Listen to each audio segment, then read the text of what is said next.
Good evening. I'm glad to be back in Toronto after 2 months for the second time. The first time was fantastic. We just recently put the previous lecture that we had on my website and have tremendous response, Baruch Hashem. So if you want to listen to it tonight or tomorrow, it's called An Amazing Night in Toronto. You'll locate it in the list. And it was really an amazing night. Fantastic night. Tonight, I was asked to combine between two different topics to make it more interesting to different kinds of people that we have here. The main topic tonight, we're going to speak... The main topic tonight, we're going to speak about life after life, life after death. But since we are in a very, very unique, special situation right now in the world, we have to address some of the problems that we are facing according to the Torah, according to the prophecies in Judaism. For those who knows me, for already 2 years ago, I started to speak in my lectures in New York. Most of my lectures are in New York. I live in New York. So I started to tell people what's going to happen. And when I started to say it, everything looked very successful in the economy, in real estate, in the stock market. 2 years ago was the highest of the highest, the best. But as you know, the nature of the people, the human being, tends to live most of the time in illusion, not always realizing its real situation. And I just saw it coming, especially when the Torah told us that we are in the most critical time since the creation of the world. To start, we received the Torah from God, the Jewish nation, 3,320 years ago, in a very famous public event called Mount Sinai, Har Sinai, Ma'amad Har Sinai.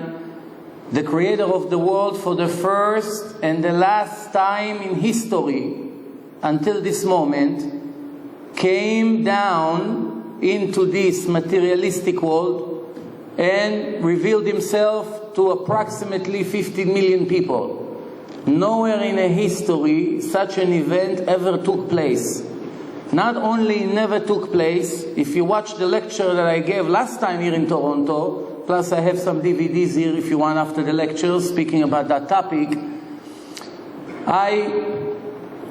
one of the scientific proof that I use to prove that the Jewish Torah is the only divine book in history is that the Torah took a major, impossible risk against all odds. One of the verses in the Torah promised that even though there's going to be many, many different religions and cults, it will never start with the story of a group of a people, which means it will never be 5 people, 10 people, 100 people, never. Always one person shows up and claims that God or the angel gave him a book or gave him the truth, and he's the new prophet, he's the new representative of God. The reason that we, the Jewish people, have a special protection from imitators, because God's wish is that his children, the Jewish nation, as he refers to us in the Torah, you are my children, I chose you from all the nation to be mine, I'm giving you a list of restrictions which I'm not interested. You would be like all the other Gentiles.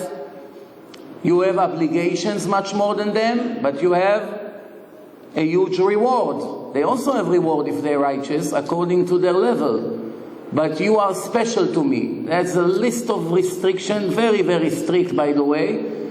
And if there's one thing that gets God very, very upset, is when his children are trying very hard to imitate the Gentiles. And unfortunately, it's an epidemic. Almost every Jew in the world is doing everything he can to look like the people from the posters. or from the television, whatever, not knowing who he is. When a person doesn't cherish himself, doesn't appreciate who he is, what gift he received, then of course he doesn't really know the purpose of his life even. But going back to what I just said, the Torah promised that even though there will be imitators and they'll come and bring supposedly a new truth, it will always be a story of one person, and he will never be able to bring even one witness to his story. For those who know history, 80,000 times somebody came and started a new cult. Some of those cults became famous religions, like Islam, Christianity, Hinduism, Buddhism, hundreds of millions of people. Most of those cults stay very small, hundreds of people, perhaps thousands of people. Some of them disappeared already. One religion was accepted in front of millions of witnesses. All the Jews in that generation, 3,320 years ago, they heard Moshe and God having a dialogue. Everything that appears in the Torah in Parashat Yitro definitely happened. If you have doubts about it, and I accept it, it's no problem. Just watch my DVD. I have in English, I have in Hebrew. You will never ever have doubts if the Jews really received the Torah in public or not. It will be very clear, I promise you.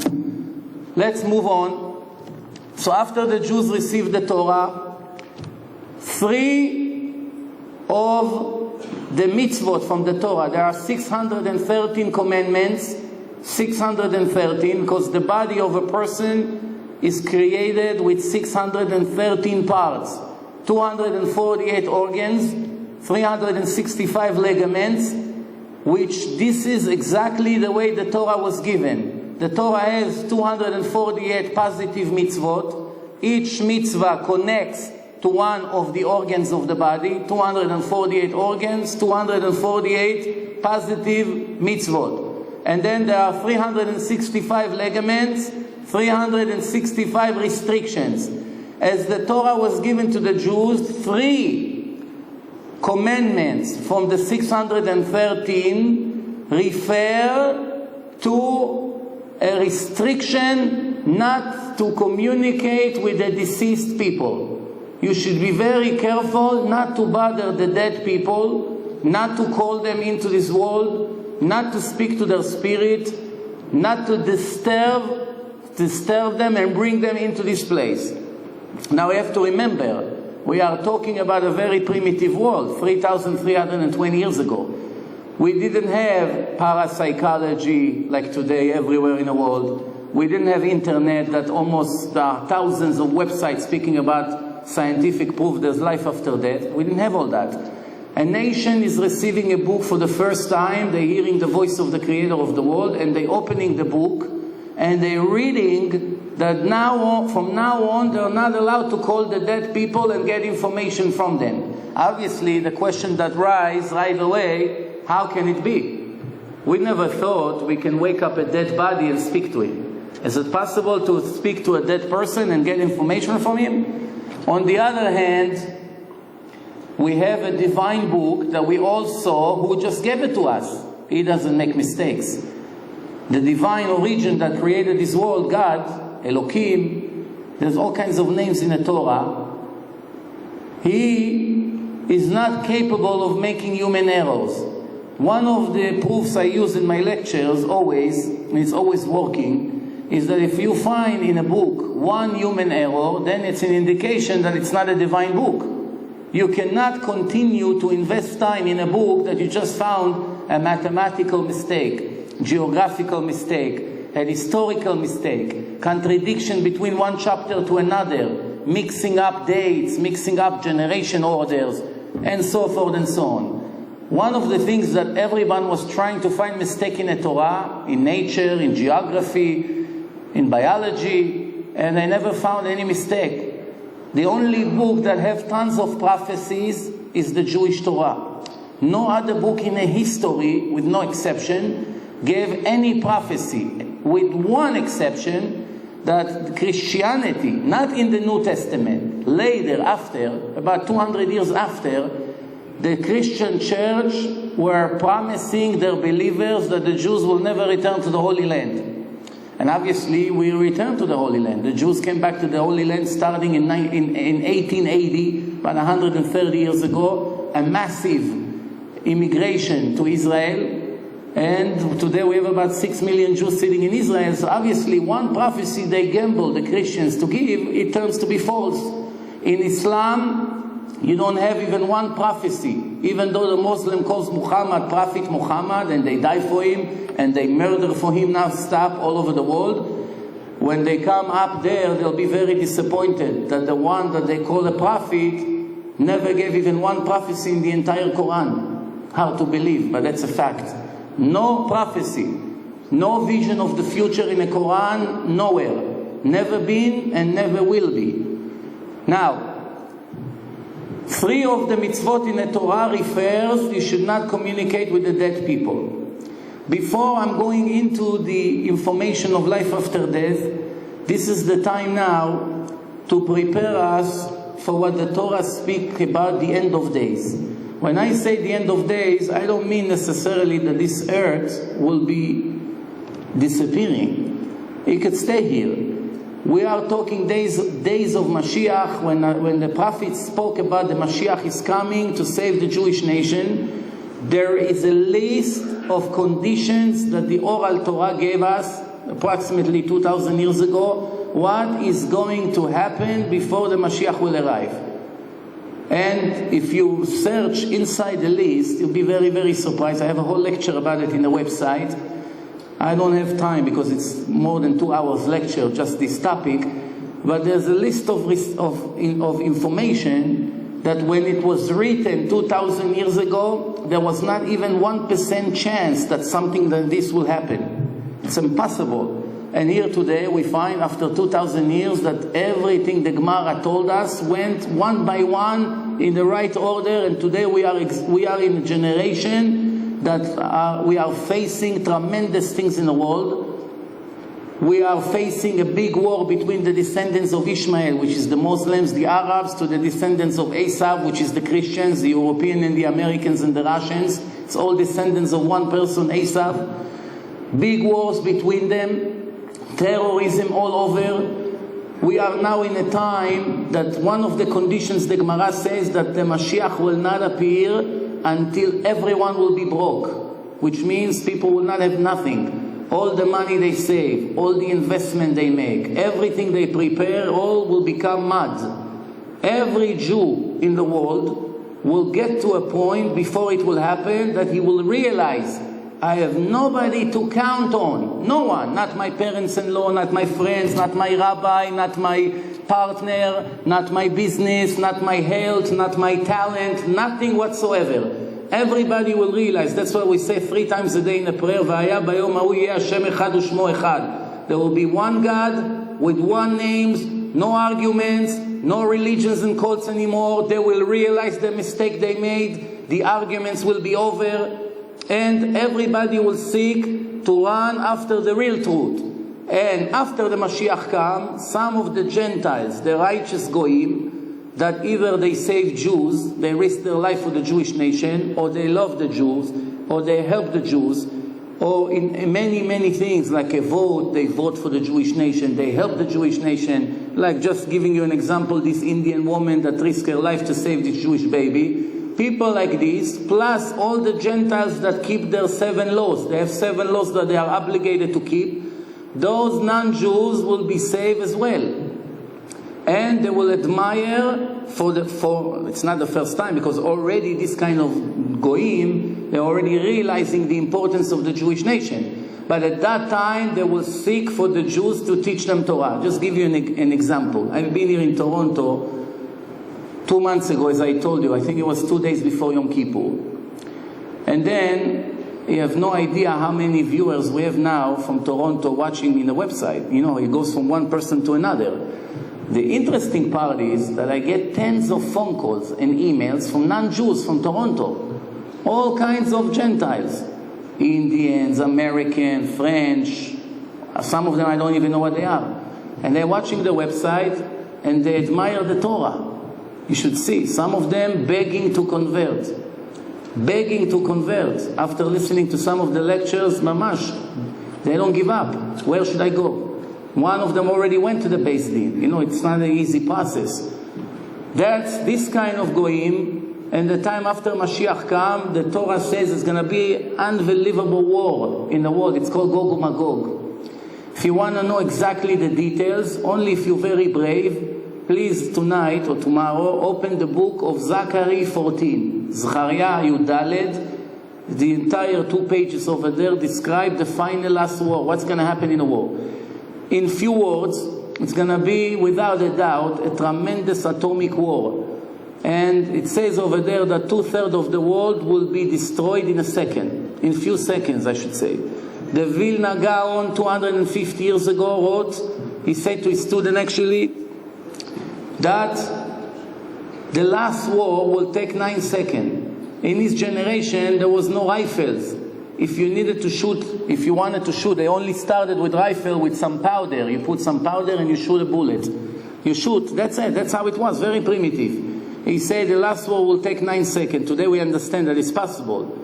Then nobody could dream that the entire world, in a generation that people went to war with horses and sword, nobody could imagine a world go to a final step that will take 9 seconds. But before we even go to this, it can take years, it can take, who knows how, nobody really knows. One of the unbelievable things that happen in this generation, there are many, many people, some of them rabbis, some of them just ordinary people, each one of them act as a prophet. So I want to assure everyone to understand, no one is a prophet. We don't have prophets in this generation. We have very big, important tzaddikim rabbis. Some of them have sometimes Ruach HaKodesh, it's a fact. Sometimes when they think they know the future, they're not correct because they're not prophets. We don't have prophets for 2,000 years already. Why should we have prophets now? So nobody really knows when it's going to happen and how exactly it's going to happen. Well, one thing we know for sure, the Torah was always right. And the Torah told us there will be a generation called Acharit Hayamim. Acharit Hayamim means ends of days. And the Torah gave few possibilities. The Tanakh, the 24 books of Judaism, that's what we call the Tanakh, 24 books. 5 of them is the Torah, and the rest is the Nevi'im and the Kings. It says few possibilities, how the end gonna be. Which one of them will come through, we don't know. Why we don't know? Because God's interest was that nobody will know the end. Nobody will know exactly how it's gonna be. Nobody will know when it's gonna be. Nobody. Why? Because if somebody will know it, it will eliminate the free choice that God gave people in this creation. And if there is no free choice, the purpose of the creation is being defeated completely. There's no point of keeping the world. Remember, the Torah told us in Sefer Dvarim, it appears few times, that God is putting us here in a test. What's the test? I'm giving you the good and the bad, the life and the dead, and you should choose the good. You should choose the life. You can choose the dead. You can choose the bad. People can choose drugs. People can choose to steal, to kill, all kinds of things. It's in their hand. Later, they're going to receive either good for the good that they did, and they receive bad for the bad that they did. No exception. Everything was mamash like computer, precise. You get exactly what you deserve, for good or for bad. There are ways to correct things, and that's the purpose of all these lectures, to wake up the people, to reevaluate their life, to see to what direction they're heading to. Maybe their direction is completely the opposite of the truth. Maybe they live in a mistake. They live in a complete mistake. They are heading to the opposite direction. If they read the Torah once in their life, most likely right away they realize that every second of their life is a mistake. And this is the majority of us, unfortunately. I always like to say, I hate to say, but I say it all the time, that for 14 years that I'm giving lectures, I never found yet one Jew, American, Israeli, Persians, Bukharian, Russian, whatever you want, never found one non-religious Jew that read the Torah once in his life carefully. Not even one. When I'll find the first one, I'm going to rethink over if I should mention it or not. But so far I'm so confident with what I say because it's years of experience. Almost every lecture I ask, Anybody here, before you come to criticize the Torah and the prophets, or the Gemara, or the Talmud, or the Midrashim, or anything, did you ever read it once in your life carefully, just to understand the simple meaning of it, before we're heading to understand the secrets and all the other things? Just the simple understanding. Did you ever read it once in your life? The answer always is not really. I read here and there, I heard some lectures in my life, I read some books, but I never read it from the beginning to the end, word by word, to understand everything. Never. In that case, why are you coming to argue? Doesn't make sense. I'm not a doctor. I will never dare to go and argue with doctors in their conventions. I don't know anything about brains. I know a little. It will be a joke to come and argue with the doctors that deal with brains for 30, 40 years in their life and made brain surgeries and have some success in their job. And I will argue with them in 5 seconds. Everybody will know this is a complete fool for two reasons. Why he doesn't know anything about medicine. Second, it's even worse that he come and dare to argue. When a clever person, doesn't open his mouth in subjects that he doesn't have any knowledge in. But today we seem to live in a generation that everyone is a genius about everything. Everything is a genius about economy and business and politics. And especially, every Jew is a perfect Dolador, Rabbi. They know everything. They have an opinion here, God doesn't exist, the two Chabadnikim just died in India. No, you still believe that God exists? If they read once in their life Sefer Dvarim, now they would believe even much harder than before. Why? Because the Torah already spoke about all these incidents. The Torah explained why righteous people died. The Torah explained what's that life. Soon we're going to go into the subject. You're going to see, you will have an understanding a little bit about life. That this is only one step in many, many reincarnations that we've been here before. It's only one step. It's a continuation of what you used to do 500 years ago, 1,000 years ago, 2,000 years ago. It's all the train moving from one station to the other. Or you connecting from one train to another. That means different bodies. You continuing a journey. Therefore, the people that with you in this train, they are not the same people that were with you on the previous train. They have no idea what you did in the other train. But they analyze what happened to you, they judge it, and they know better than the Creator. And the truth is, they have no idea what's going on. I would like to start. After the lecture, if I have more time, I will answer about the situation. I prefer, if you're curious, to just go into my website, divineinformation.com. The last 6 or 7 lectures that I gave in New York, I'm speaking about the economy. I already spoke more than a year and a half, 2 years ago, about the collapse of all the banks. When the banks were booming, their stock was $60, $70, $130. Today it's $2, $3, $4, $5. I already told them that all the financials in the entire world will collapse to nothing. One after the other will go bankrupt. People used to laugh at me. Nada, I never claimed that I know the future. I'm telling you clearly, I do not know anything about the future. No, I don't have visions, don't have power, not mekubal, not mystical, none of these things. Common sense. Balloon, you blow out the balloon, it's becoming bigger and bigger and bigger, but it's all an illusion. It's like the Indian bread. Did you ever see an Indian bread in an Indian restaurant? It looks like a huge piece of bread. You take your finger, you make a hole in it, all the steam comes out, it falls down, it becomes the size of a little gum. Why? It looks huge. That's how the economy was here. Now America is the heart of the world. First the heart gets affected, and then the rest of the body, then the fingers, then the legs, then the head, everything else. Once the heart got hurt big time, it's just a matter of time that Israel will follow, and Europe and China will not have customers, and the Arabs will not have who to sell their oil to, and that's going to lead to a complete mess in the world. What we say in Hebrew, Andrelamusia, complete mess.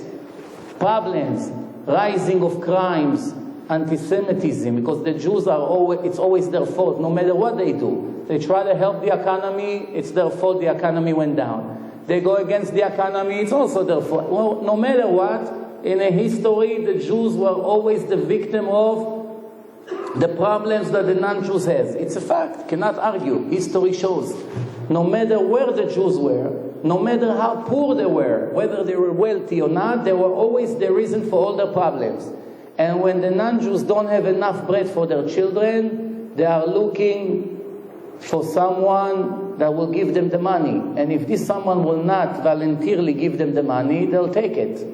Which means, if you check the history, what happened in the last 3,000 years in the history of the Jewish people, no matter what country they lived in, one day they decided that you cannot live here anymore. You have X amount of time to live. That's in the best scenario. Leave your houses, you're not allowed to sell it, no one is allowed to buy from the Jews, you're not allowed to sell your houses, you're not allowed to sell your businesses, you're allowed to take X amount of belongings and live X amount of time. That's what happened to the Jews in Iran, approximately 30 years ago. The Iranian Jews, they couldn't take their buildings from Iran, they couldn't take their stores, they couldn't take the merchandise. Some of them own streets in Iran, but they cannot go and claim it back. Also in Germany, before the Holocaust, in Poland, in Russia now, they had to escape. Why?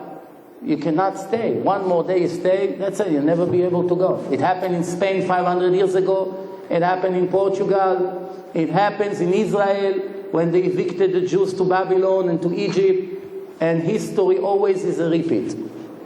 That's the bad news. The good news is that we are going now to live very simple life. We don't like to live simple, we like to live fancy. We like fancy cars, we like fancy homes, we like fancy food, we like vacations, we like to do as less as possible. If it was up to us, we lay out on a couch all day with our computer and do nothing in our life. That's what, if it was up to us. But we need now to be re-educated for the purpose of life. The purpose of life, we were not put here just to enjoy the physical world. It's an illusion. We're going to go down to earth, whether we want or not. We'll become humble. It will be times of financial difficulties. There will be millions of unemployed people, new ones. In Israel, they said on the news a few days ago that by the end of the year, 50% of the people, of the businesses, will go bankrupt. 50%. Let's say on the news in Israel, not religious. The bankers in Israel, all the banks in Israel are fighting for their lives. Maybe the government will save Bank HaPoalim, because it's the major bank, but the other ones, it's a big doubt if they'll survive. And there will be, all the high-tech industry is vanished, finished. All of them got fired now. All the Israeli billionaires that were very famous in the last 8-9 years, and you know their names, I'm sure, one by one in the last few months went bankrupt. If you want, come after the lecture, I tell you their names. All the famous ones, include the biggest one that you heard their name on the news, they're all bankrupt completely. The banks are taking their buildings, taking their cars, they're fighting. The people that all stuck in their companies are fighting against them. They're in serious problems. Where is it going to lead us? To one point. To one situation. What's the situation? We finally will call our Father in heaven and will say to him, let's say, we realize there is nobody to count on besides you. You are our Father, please save me. And once we're going to do it, then the salvation will begin. It happens few times in history. First time that it happened was in Egypt. When the Jews were working for 210 years in Egypt like slaves, they beating them up, they killing their babies day after day, night after night, 16, 17 hours a day with whips, they beating them up, driving them crazy mentally. After 210 years, pay attention to the amount of time. The Jews, the Torah says, "V'ta'al sha'avatam el hashamayim." They were walking and screaming, "Where are you, God? Save us!" The Torah says, why did they get saved? "V'ta'al sha'avatam el hashamayim" means in English, their scream went express to heaven, and God listened to it and eventually gave up on the punishment that they got and released them. You know the miracles, I don't have to tell you. That's first time. Second time, in Persia, in the time of Haman, a signed verdict by the king, which never in a history was cancelled, never. to kill all the Jews in 127 countries, not only in Iran, in Persia, all the countries that they occupied and they controlled. That means they wouldn't leave one Jew alive. It was a final verdict. 3 days the Jews fast, they go out, they sit on the street, they scream, the kids leave the yeshivot, they come sit in the middle of Shushan. It's like 42nd Street in Manhattan, 5th Avenue. Thousands of Jews wearing sacks with ashes on their head and screaming to God. And what happened? The miracle of Purim. Then it happened in Hanukkah, but there was a minority, just a group of people, the Maccabim, but they did it so good that it saves the entire nation. And now it's going to happen again. And that's the purpose. God is preparing the world to all these fantastic, amazing prophecies. They're very scary, some of them. But I want to finish this part of the lecture just with one thing for us to know. Every bad prophecy in the Bible, in the Tanakh, doesn't have to go through. It's only pending. It's depend on the reaction of the Jews and the rest of the world. If the people are going to make full repentance, 100%, then everything will be cancelled. If they rebel against God, they do not want to make repentance, no tshuva, then only God can save us. What can happen? Even the non-Jews have to make repentance. The Americans, the Europeans, their lifestyle, it's very not modest. Sex crimes, every second, millions of sex crimes the non-Jews are doing all over the world. Millions, every second, everywhere in the world. Unbelievable. And this is sex crimes that even the non-Jews are not allowed to do. Stealing, to a non-Jew, it's even worse punishment than to a Jew, according to the 7 laws of Noah. And they don't know it. And there's a lot of stealing, white-collar crimes everywhere. In the United States, 1 out of 100 people sitting in jail. Did you know that? 1% of the population sitting in jail. Close to 3 million people in jails. And this is only the people who got caught. You know that for everyone who gets caught, there's 100 that doesn't. And this is the situation. Take the sins of the Jews, add them together, and that's called Igdishu Taseah. It got all the way up to here. I hope I'm wrong. I wish. I really pray for it every day. But it's so clear that God is fed up with the behaving of the people. And who knows what's going to be next. Now remember, each one of the people who sits here, you, your children, your parents, your friends, every one of us is responsible for himself. Your parents won't save you. Your children can help a little bit. But it's 100% in your hand. A person can save himself. We have a sentence in Tehillim. It's an amazing sentence if you understand what it means. It says, Pnei Hashem, HaKadosh Baruch Hu is aiming his view into the wicked people to destroy them from the face of the earth. Tza'aku, but when they begin to scream, Hashem Shamea, God is listening, Umikol tzarotam yatzilam, will save them from all their problems. What a turnaround. Just a second ago, there was a complete signed verdict against this person pending from Rosh Hashanah when it's going to take place. They begin to scream something here, screaming to Hashem, you're the only one who will save us. Please, we're not going to rely on the army anymore, on the government, on the wealthy people. 2-3 years ago, when girls wanted to get married and they brought them guys from the yeshiva, they're not wealthy. They have a lot of Torah, but they don't have a lot of money, most of them. Some of them used to say, I really like the guy, he's a fantastic tzaddik, but I'm worried about my financial future. How is he going to support me? How are we going to pay mortgage, rent, cars, children? That's a lot of expenses. Therefore, I'm not going to take it. I want a businessman, a guy that works. He can support me better. Today, all the rich people, the millionaires, the billionaires, go and see what's happening in New York. The rabbis that come from Israel, they knock on doors. They used to get thousands, tens of thousands, sometimes millions. They get now $5, $2, $10, $18, $100. This is the donations right now. The wealthy people, they used to give tons of money. They cut most of their charity. Why? Even they are worried about tomorrow, which is a big mistake to cut. Now it's the time to give even more, to show God that you trust Him. But that's another topic. I would like to start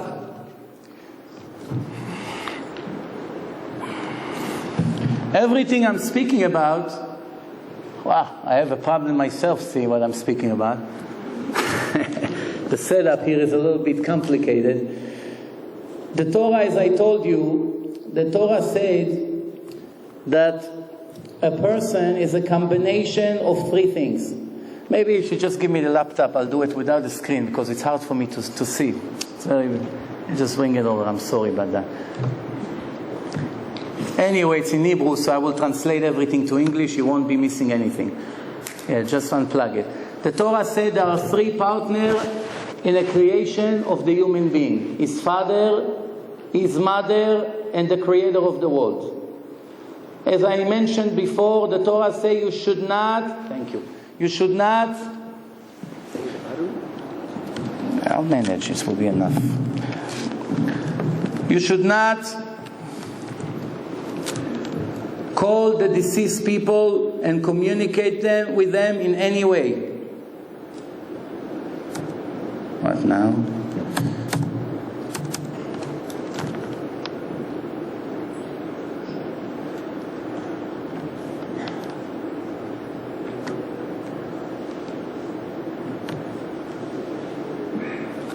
A person that communicates with the deceased people is basically risking his life,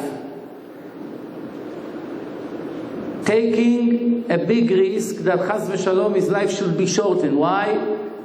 We see that in the time of King Saul and the prophet Samuel, we had a serious problem. What's the problem was? The Jews were facing a war against a very cruel nation called Amalek. King Saul was very, very nervous. He was worried what's going to happen in a war. And he went to a woman, tried to communicating with the prophet Samuel. The prophet Samuel was already dead at that time. After he brought his spirit, the word of the prophet Samuel was like this: why did you disturb me to bring me back here? And he told him, I'm very worried about tomorrow, what's going to happen in the war. So he told him like this: tomorrow you and your children here with me, which means you're all going to die. There's good news here and a bad news. What's the good news? The good news is that we wish in our best dream that we'll be able to be in the world to come with someone like Prophet Samuel, which is one of the greatest Jews ever lived. At the same time, what happened the next day? They all died. The prophet, the king Saul and his children died in a war, and that's what happened. The woman that communicated with the prophet, she didn't know that it's King Saul. Why? King Saul himself warned the people not to call the dead people. But he put a custom, and he went there and he fooled her. And only through the conversation, she's a medium, she was communicating between both of them, she realized who's the person sitting next to her, and she got very nervous. And he told her, don't worry, I won't punish you for that. And this is one of the sources inside the Torah. In another place, in the beginning of the Torah, right in the beginning, how the Torah starts, Bereshit bara Elokim et hashamayim v'et haaretz. God created heaven and earth, and then there's a list of everything that was created in the 6 days of the creation. The last thing that was created, one of the last things in the creation on Friday, on the sixth day, was the human being. And this is how the Torah says: Vayitzer Hashem Elokim et האדם עפר מן האדמה ויפח באפיו נשמת חיים ויהי האדם לנפש חיה. Translation: and God created the human being sand from the ground, and he blew a living soul, a spirit, into his nostrils, and the next step was that the person became alive. which means there was first the body, but the body couldn't move an inch until the divine spiritual soul enters the body. The body was helpless, laying down. Once the soul entered the nostrils, the person opened up his eyes, started to talk, started to walk, his intelligence started to work, and this is the process of the creation of mankind. Then in a King Solomon, in the book of Kohelet, there is a description of a reverse transaction, what we call death. How a person died. Vayashuv aguf el ha'afar, and the body will return to the ground. Ki mimenu lukach, because that's where it came from. Ve'aneshama tashuv lebe'alea ki hu netana, and the soul will return to the master, because he is the one who put it inside the body. So two transactions: creation, life, and death. The body goes back into the sand, and eventually there's no more bodies. However, there is another thing we should understand. Since we are a combination of body and soul, the soul transfer throughout the years, from the time it was created until these days. The world, according to Judaism, is 5,769 years old. 5,769 years old, from the birthday of Adam until today. If you have doubts, by the way, about the age of the world, and you may think that the world is millions of years old, or billions of years old, I don't want to waste time on it now. I have a whole 4-hour lectures about it.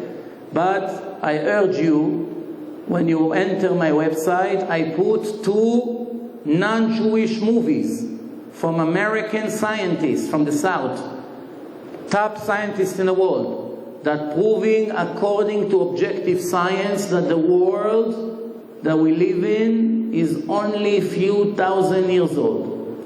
And that's without Torah. Without the Torah says clearly the age of the world. But they're proving that everything that the other scientists are saying, it's all based on speculations, and actually he can prove that these speculations is basically baloney. Now, 5,769 years. Since then until today, almost each one of us were here many times before, in different bodies. Sometimes we've been here in a female body, sometimes in a male body, sometimes as a poor person, sometimes a wealthy person, sometimes as a handicap, and many other versions of human being, different kinds of people. We were traveled from one body to another according to the test that the Creator is setting for us in a time when He decides which soul will enter the body that is being created between a husband and wife. There is a bank in heaven that all the people who are waiting for a second chance, for another chance to come here, is choosing carefully which one of all the dead people will be reincarnated to these parents. It's not a coincidence. There is a reason why some of us are very handsome. There is a reason why some of us are not good looking. Nothing is coincidence. It's according to the test. There is reason why some of us are very healthy and some of us almost every day are sick. And many other examples. But of course, the most important thing that we should know, that it's clear in the Torah and in the oral Torah, that every person here is being reincarnated until he's going to be able to finish his correction. His soul will be pure again as he was in the beginning, and then he doesn't have to visit here anymore. Why? To visit here, it's not a reward. That means you have to start again your test completely from the beginning. So the Torah says, let's see what parts of our body was given by our fathers and what parts was given by the mothers. 3 partners in the creation of human being. His father, he is creating for him his bones, ligaments, nails, the brain, the white inside the eyes, around the pupils. The mother gives the color of the skin, the flesh, the skin, the hair, the pupils. And God gives the spirit, the soul, the image of the face, the ability to see, the ability to hear, the ability to talk and to walk, the wisdom and the intelligence. This is all from the Oral Torah, Masechet Nida, page 31. That was written approximately 2,000 years ago, but it was given to the Jews as an integral part of the Torah 3,320 years ago. And the Torah says, once the time for the person arrived to die, comes God and take his share and leave what his father and mother contributed, and obviously is helpless. He cannot move, he cannot talk, he cannot see. So obviously, when a person is dead, he's unable to hear, or to see, or to talk, or to walk. Why? Came God and took his share and left him just like this with what his father and mother gave him. The Torah says in Sefer Dvarim Yudchet, לא יימצא בך שואל או ועידוני ודורש אל המתים. Be very careful. There are 3 different ways to communicate with the dead people. It's 3 sins from the Torah, from the 613. The prophet Yeshaya, chapter 2, he says, from the human being, asher neshama be'apo, a person that have a living soul inside his nostrils. The soul is inside the brain. The soul, it's not a physical thing. It's an energy. It's a holy, divine energy. The Oral Torah told us that man de nafach, HaKadosh Baruch Hu, that blew it from his own image, spiritual image, which means every one of us has a spark from the creator of the world himself. And that's why eventually this spark, this energy, what we call soul, neshama, will return back to the master, because it was put by him. Then the Torah continues, and the Torah says when a baby is created in his mother's womb for 9 months, there's an angel that comes and teaches him the entire Torah.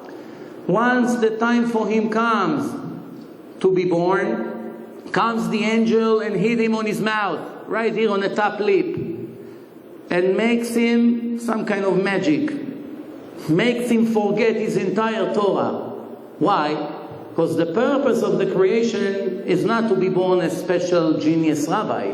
Then you have nothing to do here. You have to gain it with hard efforts. It's a part of your test.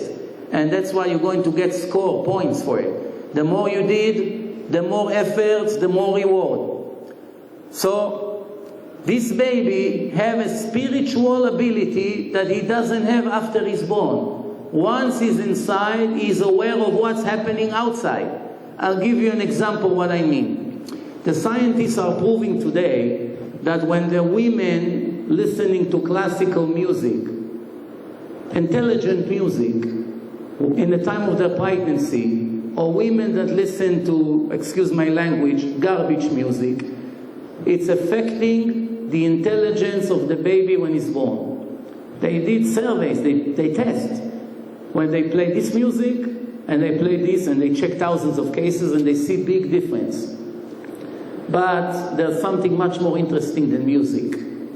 Today, since Israel started as a nation, they made in Israel close to 2 million abortions.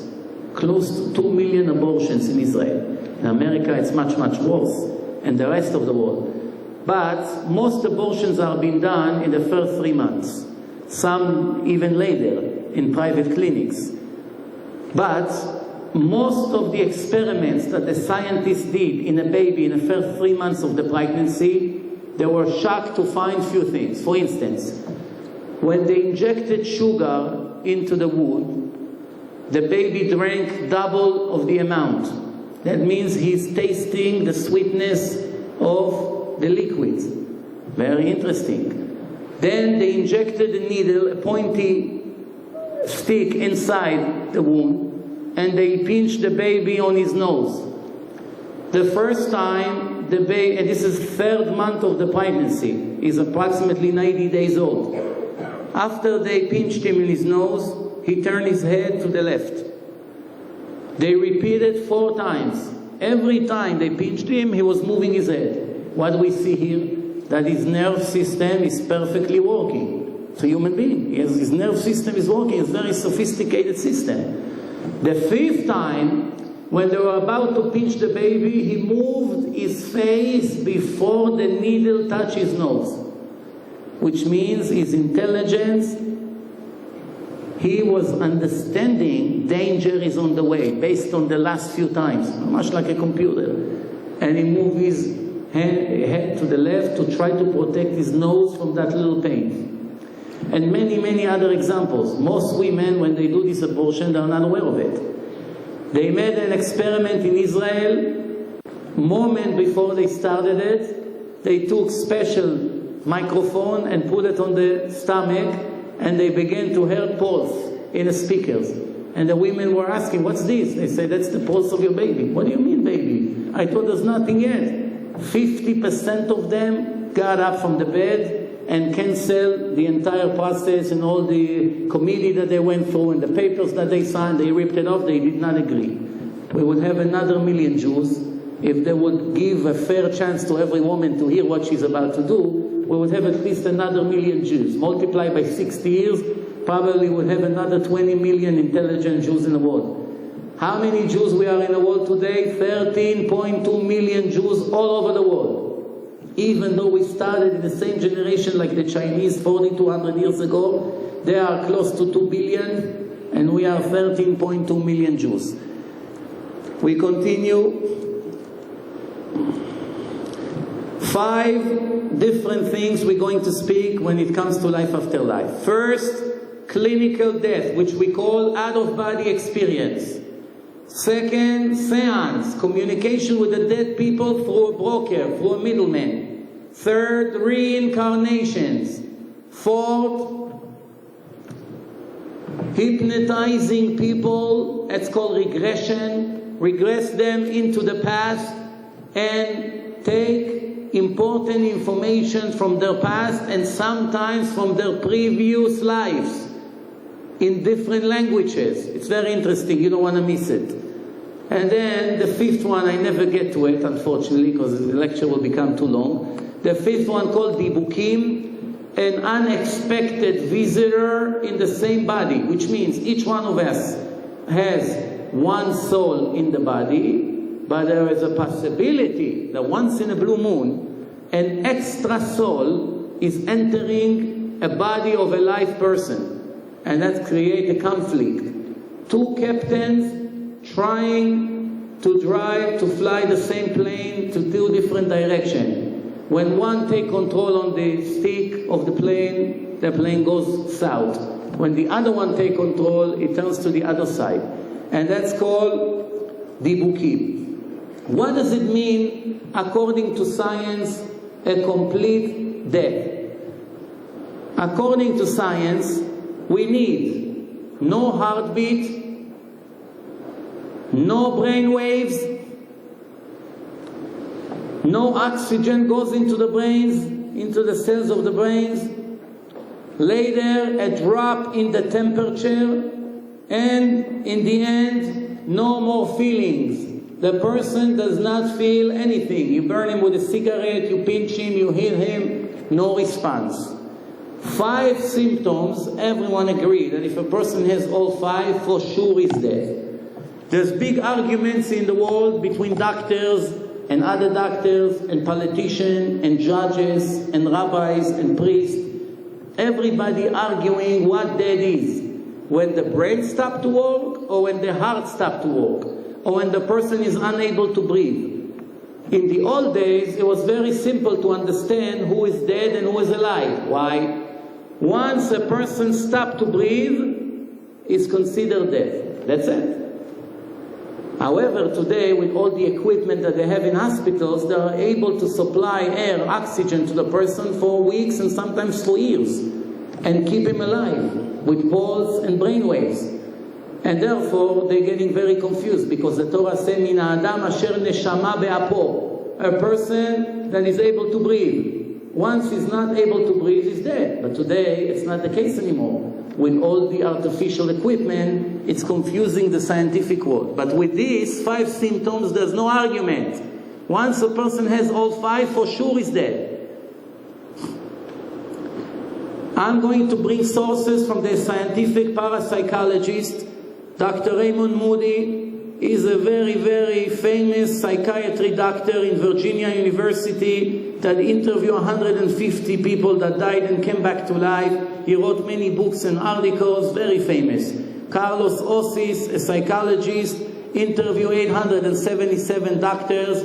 Each one of these names, I want to skip some because I don't have that much time, but each one of these names is top in the world in what he does. The best on all of them is Dr. Elizabeth Kovler-Ross. She is from Detroit, a psychiatrist, world-known psychiatrist. 20 years of her life, she invested in checking death and what comes after. She wrote books and articles, and we're going to see what's the conclusion of the research that all these non-Jewish scientists and parapsychologists are doing.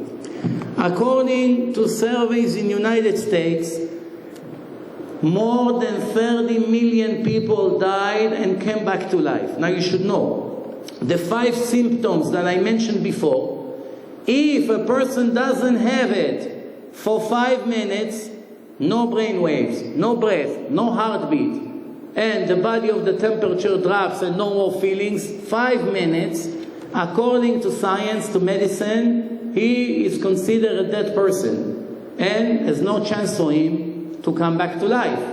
But every rule has an exception to the rule. And the interesting part is that today we have so many exceptions to these rules that we cannot call it a rule anymore. If we have 30 million people in the world that reported that their soul came out of their body and came back into their body, this is only the people who reported. Most people don't even bother to report. It happens to them in their bed, in their house, in their cars, in the street sometimes. And then when they wake up, that's it. They go back to their normal life. 30 millions. In the United States alone, more than 8 million Americans died and came back to life. Now, let's see some of the mutual elements that these people are describing when they come back to life. The soul is flying above the body. The soul enters a dark tunnel. While they exiting the body, they entering a long dark tunnel. In the beginning, it's very dark. Later, it becomes huge light. And they see a spiritual light that they all agree that they never saw such a thing in this world ever before. Then they say that they communicated with that light through telepathy, which means there's no really words.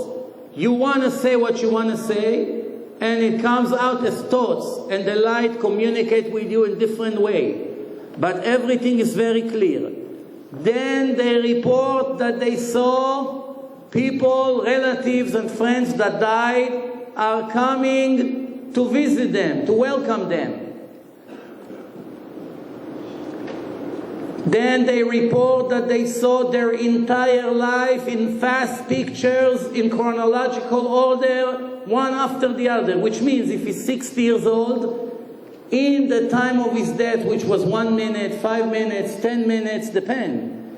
In those few minutes, each one of them described that they saw their entire life, the last 40, 50, 60 years, from the minute they crawl on a rug as babies until this moment of the accident. They saw everything, one picture after the other.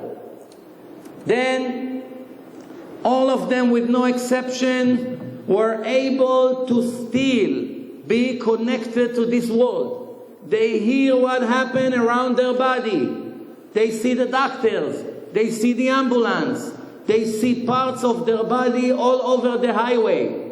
Some of them reported that they wanted to pick up the phone and dial 911 to save their body. They saved themselves, but obviously there's no more material. It's only an energy, a divine spiritual energy. There's no material. Material can pick up material. Spiritual is a different things. It's like radio waves, to just give you an understanding. So they said, I was really trying to pick up the phone and dial 911, but I couldn't save myself. And I didn't want to die, but there's nothing I could do about it. Here is some of the things they had to say. One woman, this is the way she described. I was up there, flying above my body. I saw how they work on my body, the doctors. I saw they connected the electric shocks to my chest. I saw my body is jumping from the electric, and then I felt I'm falling heavily back into my body, and I opened my eyes, and I'm back in conscious. But at the time that the doctors were convinced that she's dead, she was actually flying above their head and seeing what they do to her body. And then without controlling it, she was vacuumed back into the nostrils, into the body, and opened up her eyes, and all of a sudden she's back to life. I knew I'm dying, but there was nothing I can do about it. Nobody heard me. I came out of my body without a doubt. I saw my body in a surgery table. I heard the doctor giving up on my life. I felt horrible. I didn't want to die.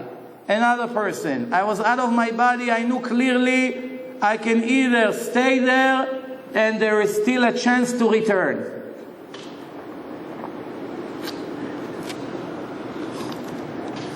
Much better. All the deceased people described that cave, that tunnel. In the beginning, it was very dark. They saw mutual circles, and the soul was flying like a missile. In the middle of those circles, they are flying, and slowly it becomes lighter and lighter. And there is a huge noise, huge ring of some kind of a siren, that while they're flying, they hear this noise.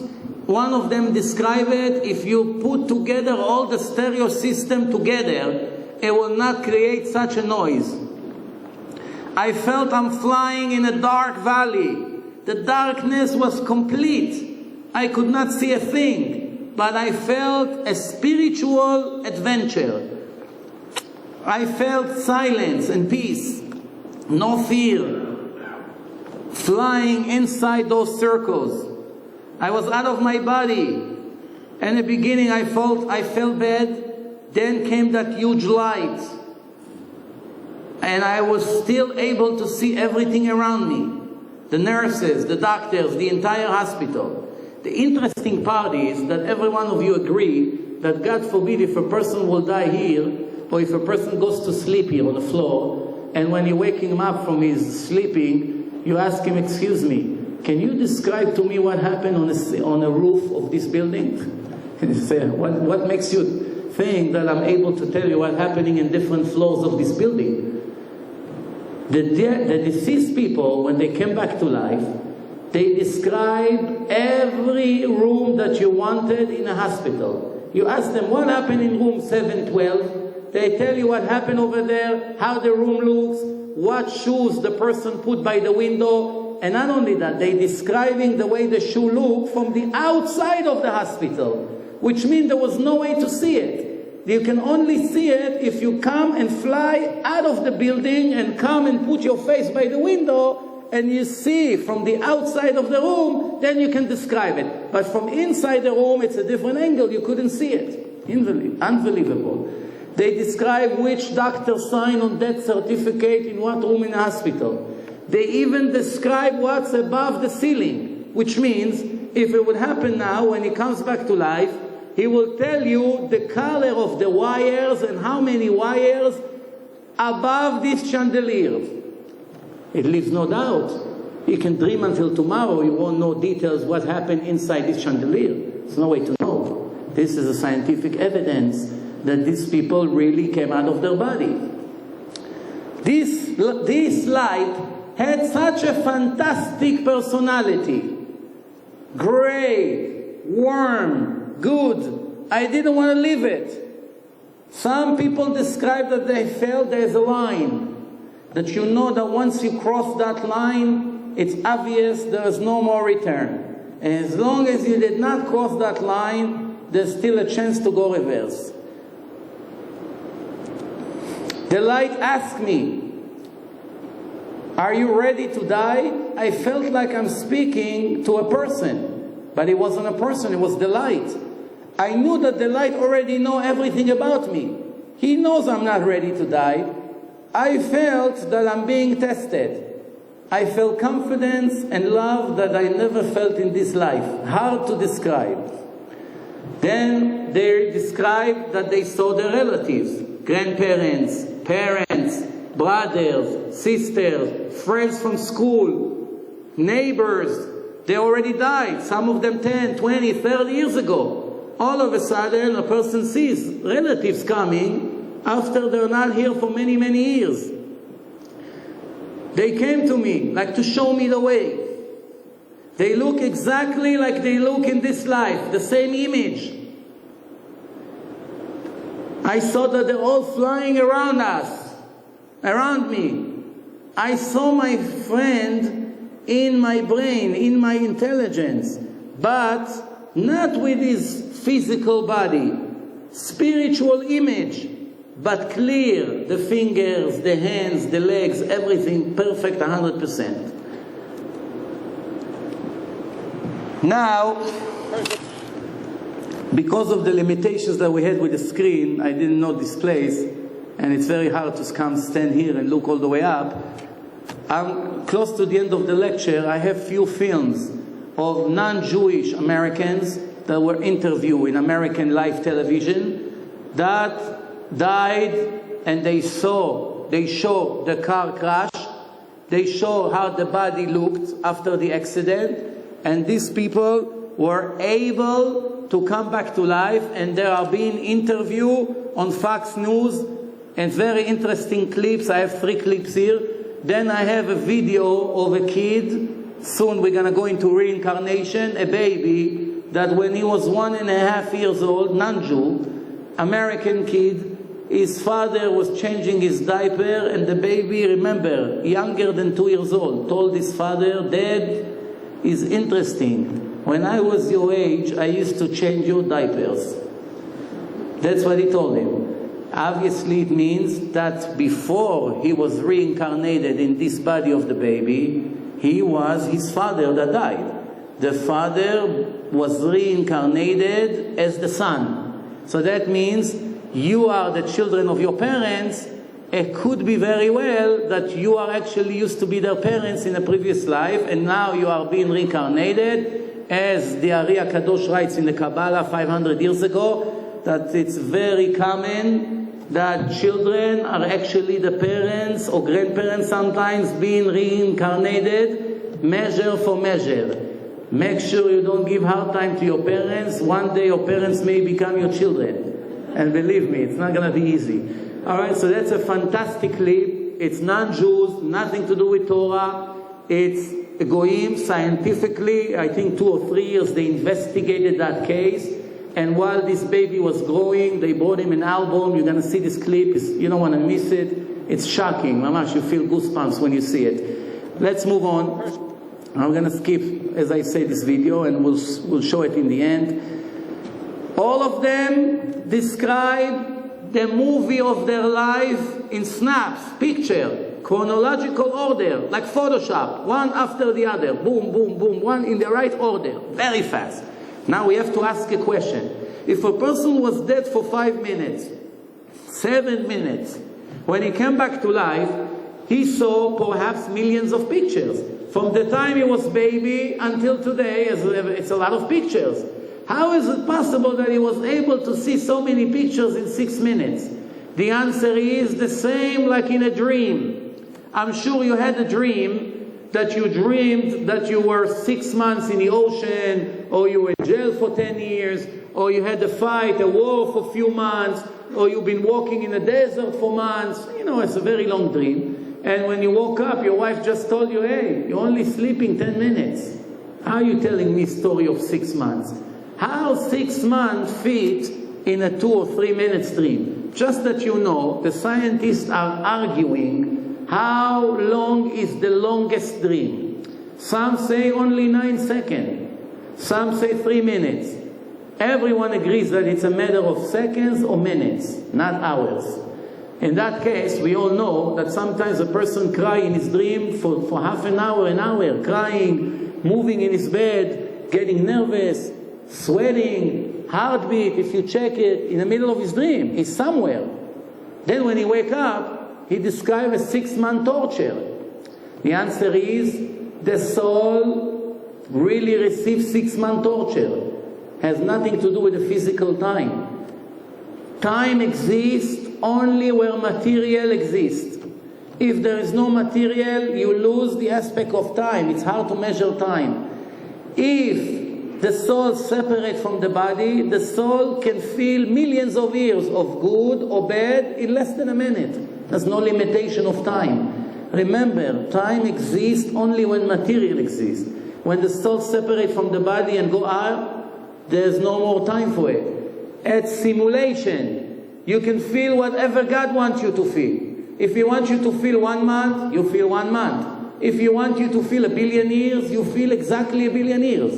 And then when you open up your eyes, you see you're actually sleeping only 10 minutes. Doesn't matter, the torture was real. The torture was real.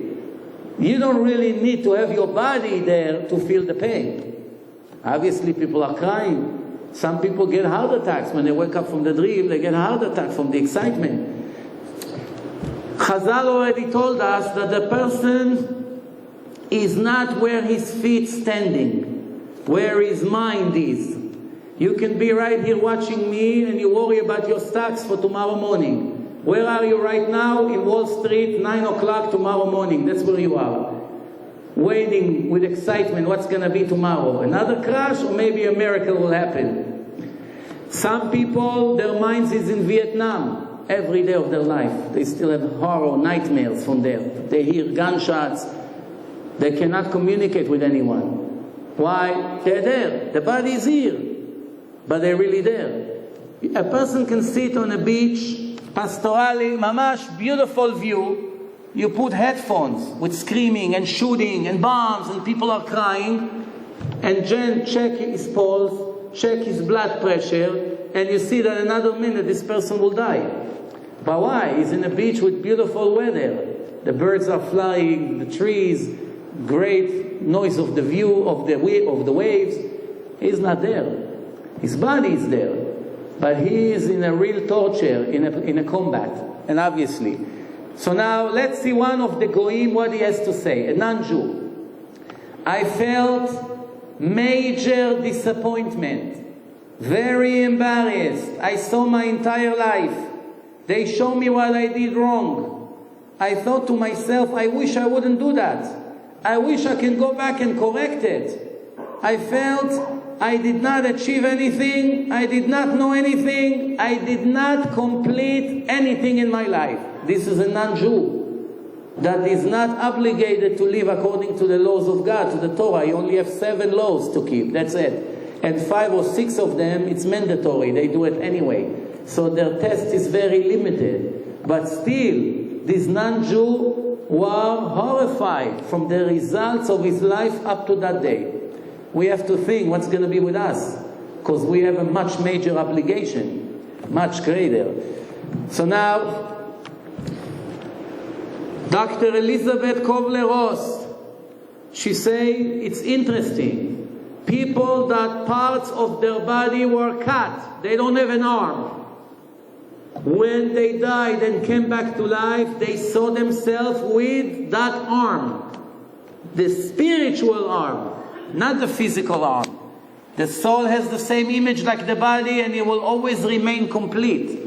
But it's interesting, if you ever see a person without a hand, try to imagine that he really has a hand. It's a spiritual hand, but you cannot feel it, you cannot touch it. But it's a part of his soul, comes out of the arm. It's interesting. It gets even better. Blind people that became blind when they were young. The last they saw colors was 30, 40 years ago. When they died and returned to life, they described the 5 or 10 minutes that they were dead, all in colors. They know that the nurse is blonde. They know that the hair of the doctor is gray and he has gold glasses. They know the color of the closets. They know the floor. They know the chandelier. They describe the entire hospital from inside, from outside, all in colors. They know jewelry, diamonds, rings, everything. How? They blind. It's a blind person. It gets even better. People who were born blind, they never saw colors in their life. I want to ask you a question. If we take a kid now, 10 years old, he was born, lo alenu, blind, and we will try to explain him how blue looks, or green, or yellow. Is it possible? Can you explain a blind person what blue looks like? You see it for 1,000,000 years, he won't get an idea what blue is. He doesn't have it in his computer. It's like typing into the computer Hebrew. Computer doesn't know what it is. You type 1,000,000 times, it won't work. The computer doesn't recognize it. The computer of that person doesn't know what blue is. Only in this life, in this reincarnation. But in his previous life, his soul knows colors. So it gets very interesting. When a person died, some blind person, she writes, remember, 20 years she was working on that from morning to evening with people that died and came back to life. And she's the #1 in the world, #1 parapsychologist. Remember, Dr. Elizabeth Kovler-Ross from Detroit. She said people who are born blind describe things in colors when they died. How they recognize color. They never learned about colors in this life. They don't know what blue is. When the soul gets out of the body, all the limitations of that soul disappear. What is it like? If I am the soul and this room is the body, right now I'm the soul inside the body. I'm limited. I cannot come out. I am inside. But I have 2 windows. The 2 windows are facing the eastern side of the building. I can only see to that side because that's where my eyes are, my windows. If I want to look to the western side or to the southern side, I can't. It's blocked. That's the back of my head. That's this side of the face. I cannot see. But if I'm coming out of the building completely, no more limitation. I can see to all directions. Therefore, when the soul comes out of the body, the test that God set for this blind person doesn't exist. It exists only when it's connected to his physical image, which is the body, the envelope.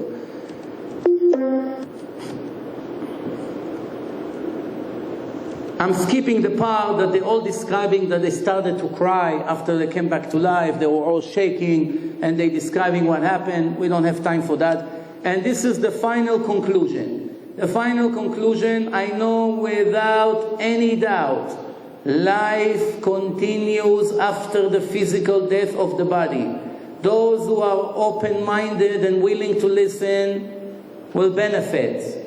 And those who block their ears will be very surprised.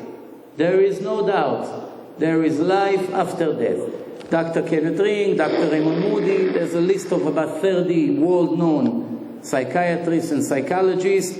Obviously, now let's see what Judaism had to tell us. Everything I just told you was in the name of science, in the name of medicine, in the name of psychology. Let's see what the Torah had to tell us about this 3,000 years ago. Rabbi Yosef, the son of Rabbi Yoshua, was sick and died. Then he came back to life. His father told him when he returned to life, "What did you see in the world up there?" He told him, "Everything is the opposite of this world. Those who are important here are nothing over there. And those who no one care about here in this life, they are very important over there." Which means the righteous people that live humble, with poverty, going to yeshiva, learn Torah, praying, reading Tehillim, nobody in this life pay attention to them. Primitive. We don't want to be like them. It's old-fashioned. They are very important over there. And those fancy people here that everybody jealous with, they are the last ones over there. Everything is the opposite, the boy was telling him. The father told him, no, over there is the world of truth. Here it's all an illusion. And then the boy said one more thing. But I heard an echo over there. Ashrei mi sheba lekan v'talmudo beyado. How lucky is the Jew that comes here with knowledge in my Torah in his hands. An echo, an announcement.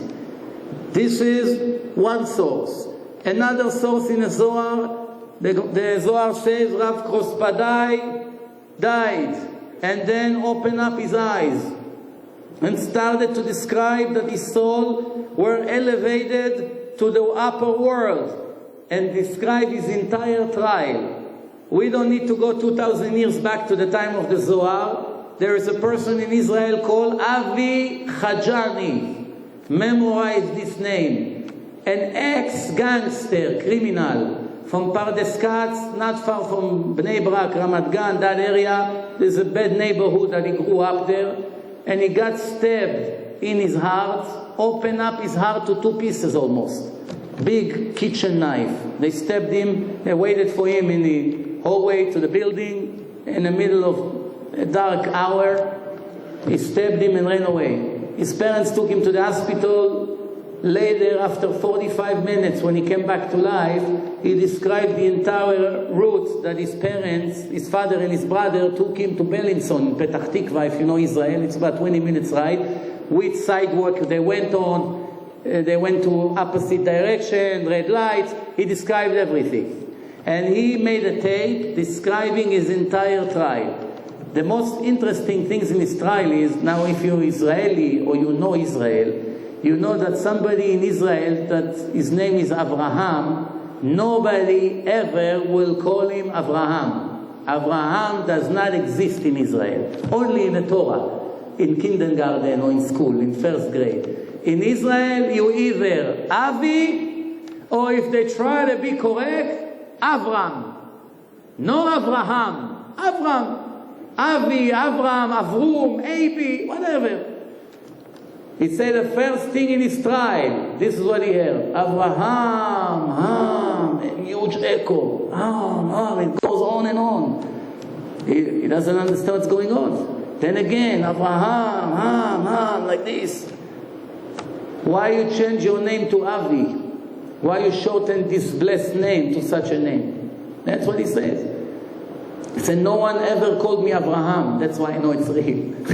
Abraham, such a loud voice. And then he described his entire trial, and he got lucky to come back to life.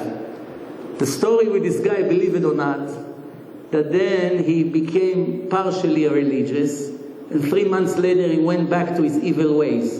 And then he died again.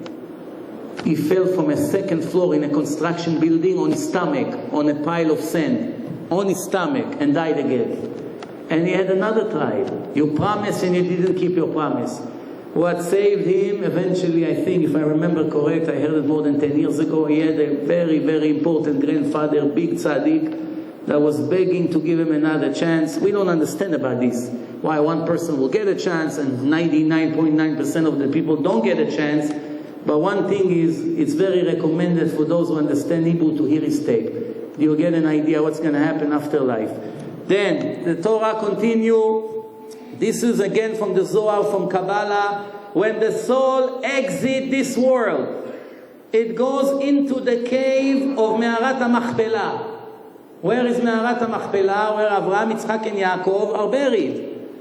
Which is the route into heaven. 3 days after the death, the soul is flying above the body and have hopes to return into that body. That's Talmud Yerushalmi, the Yerushalmi Talmud, 2,000 years ago. All 3 days. This is the Gemara Masechet Yevamot, the Babylonian Talmud, the Oral Torah, page Pei Tet Zayin.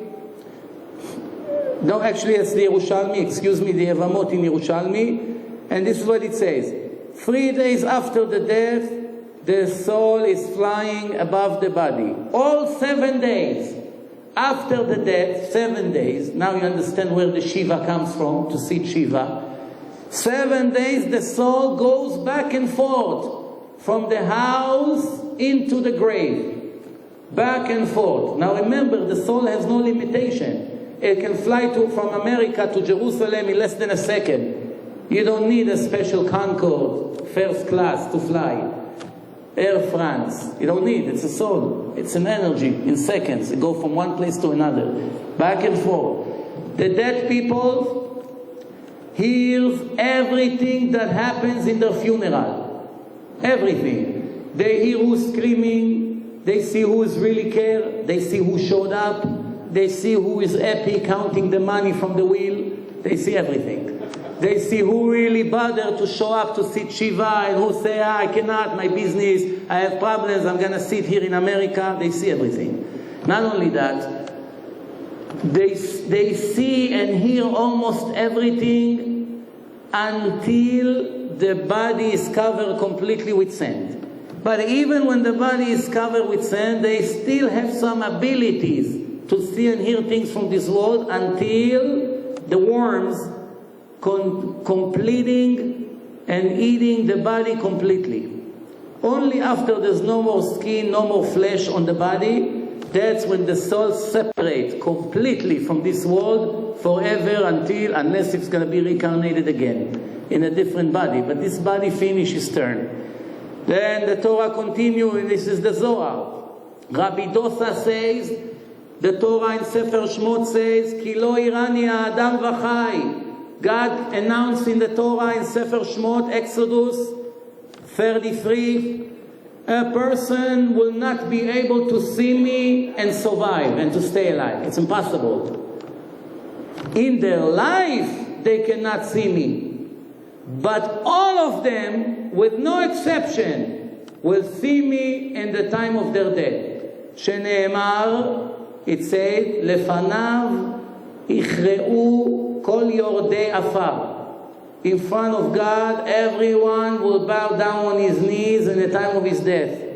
Then the Zohar continue. Nothing is harder for the soul than the separation from the body. And a person doesn't die until he sees the light of God. Remember, this is 2,000 years ago, before all these researches that I read to you before. This is in this generation. This was written already 2,000 years ago. Out of his desire to this light, he separates from his body. When a time comes for a person to leave this world, he sees the Spirit of God. If he's righteous, he will have the merit to stick to this light. And if not, I don't want to continue. In a time of death, a person gets permission to see everything he couldn't see in his life. Why did you miss the plane? Why your partner stole your money? Why the divorce? Why you never got married? Why you never had children? Why, God forbid, he died? Why. You have, I'm sure, billions of whys that you don't know really why it happened. It's not our purpose to know. But we know only what we need to know. What we don't need to know, we don't know. But then you will understand everything. The world to come is wide. No borders, no walls, no ceiling. Huge lights that will not be anything like the lights in this world. Remember, this is ancient books. Each one of the sources that I read to you is at least 2,000 years old and more. At a time when a righteous person died, God ordered all the righteous people who already died, go and welcome this righteous person. And they all come and say to him, Yavo Shalom, come in peace. That's Gemara in Masechet Ketubot, page 104. In the times when a person died, he gets permission to see his relatives from this life that already passed away. Remember what they all described, that they saw their relatives? It's in the Gemara. And you see them and recognize them. And they look in the same image that they had in this life. If he has the merit, if he's righteous, they are very happy to him. They're smiling, they're happy, they come towards him. If not, slowly they're disappearing, and he stays there mourning for his death. The Gemara says, Brachot, page 28, when Rabban Yochanan ben Zakkai, the president of Israel, in the time of the destruction of the Second Temple, when the Romans occupied Israel 2,000 years ago, moments before he closed his eyes and died, moments before, he told his student, run and get a chair from King Chizkiyahu, the king of Judah. He's coming to welcome me. Run, get him his chair. He was a king, the greatest king we ever had in the history of the Jewish people. King Chizkiyahu, the greatest. So, it's interesting, because it's in the Gemara. The Gemara says that two of the Rabbanim, they were used to learn in yeshiva, and one was sick and was about to die, and he told his Chevruta, do me a favor. When I die, make sure you make me a respectable eulogy here in this yeshiva. That's where I learn all my life, because I'm gonna stand above you and hear everything you say. It's in the Talmud. How did they know? If it's not divine information, where people were able to know about these things? No communication, no parapsychology, none of these things we have today. They don't have the equipment that we have today, and so forth and so on. The Torah says, when a person died, he begins to see everything he did in his life.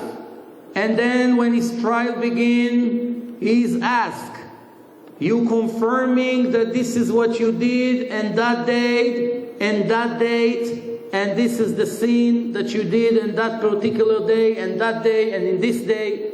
And he says, hen vahen, sure, because over there you cannot lie. Over here it's a different story. Over there it's the world of the truth. When a time for a person comes to die, God comes to him and say, I want you to sign and confirm that everything I showed you, you really did. And nobody has a choice. It's true. He has to sign. And this is in Yalkut Shimoni, Parashat Iyov. Da, ma lemala mimcha. What's above you? Always you should be aware. What's above you? Ayin ro'ah, there's an eye who watch over you all the time. And there's an ear who listens to you all the time. And everything you are doing is being registered in the book of God. This is a sentence in the Torah. Cannot avoid it. Then, everything you say in front of the dead, he knows until the flesh, the skin is being eaten completely. Amar Rav le Rav Shmuel, this is what I just said before. B'sha'at mitati, make me a eulogy. I'm going to be above you and listen. This is in Masechet Shabbat, page 153. Now, the second step here, it's called medium. There are people in the world that can go into trance and communicate between us to the deceased people that we want to communicate with. It's completely forbidden in the Torah for a Jew to speak to dead people. Obviously it's possible, because the Torah wouldn't waste 3 commandments if it wouldn't be possible. But the Torah says a Jew is not allowed to do it. Everything I'm showing you right now, non-Jews did, and we learned from their experiments. There is a famous medium called Eileen Gartz, and the other one, Linoora Pfeiffer. They have special spiritual ability that when you ask them to communicate with a dead person, they are able to tell you everything this person wants you to know. They've been tested for 30 years with all kinds of communities and detectives. And everything was checked to make sure that they're authentic and they're not making up things. They give unbelievable information. And the final conclusion was that they know things that only the person and his deceased relative are know. Nobody else knows. And she was able to tell everything. There is another way to communicate with a dead person. It's called automatic writing. A person is half fainted. This is the medium. He's holding a pen, not regularly like we hold a pen when we write. No, they're holding a pen very loose, like this. And they are asleep in a way. And then after a few minutes, the pen begins to move. And the pen writing. And there's a message that the dead person writes to the person who wants to speak with him. Let me show you one of these famous automatic writing that happened. In the middle of the seance, the American medium Rosemary Brown, that has no knowledge, no formal knowledge in music, in the middle of the seance, she started to write famous, complicated music of the most genius musicians, such as Bach and Beethoven, Chopin, and very, very famous classical music writers. Even though she doesn't know anything about music. Emma Conti, an Italian girl, receiving songs from Emily Dickinson. She won 46 awards for the songs that she wrote, even though she is a complete ignorant. She didn't even go to school. You hear me? There's a girl, Italian girl, she writes music. Every competition that she goes, she wins, always. And she doesn't even know to write. She never went to school. Primitive, this is more than 100 years ago.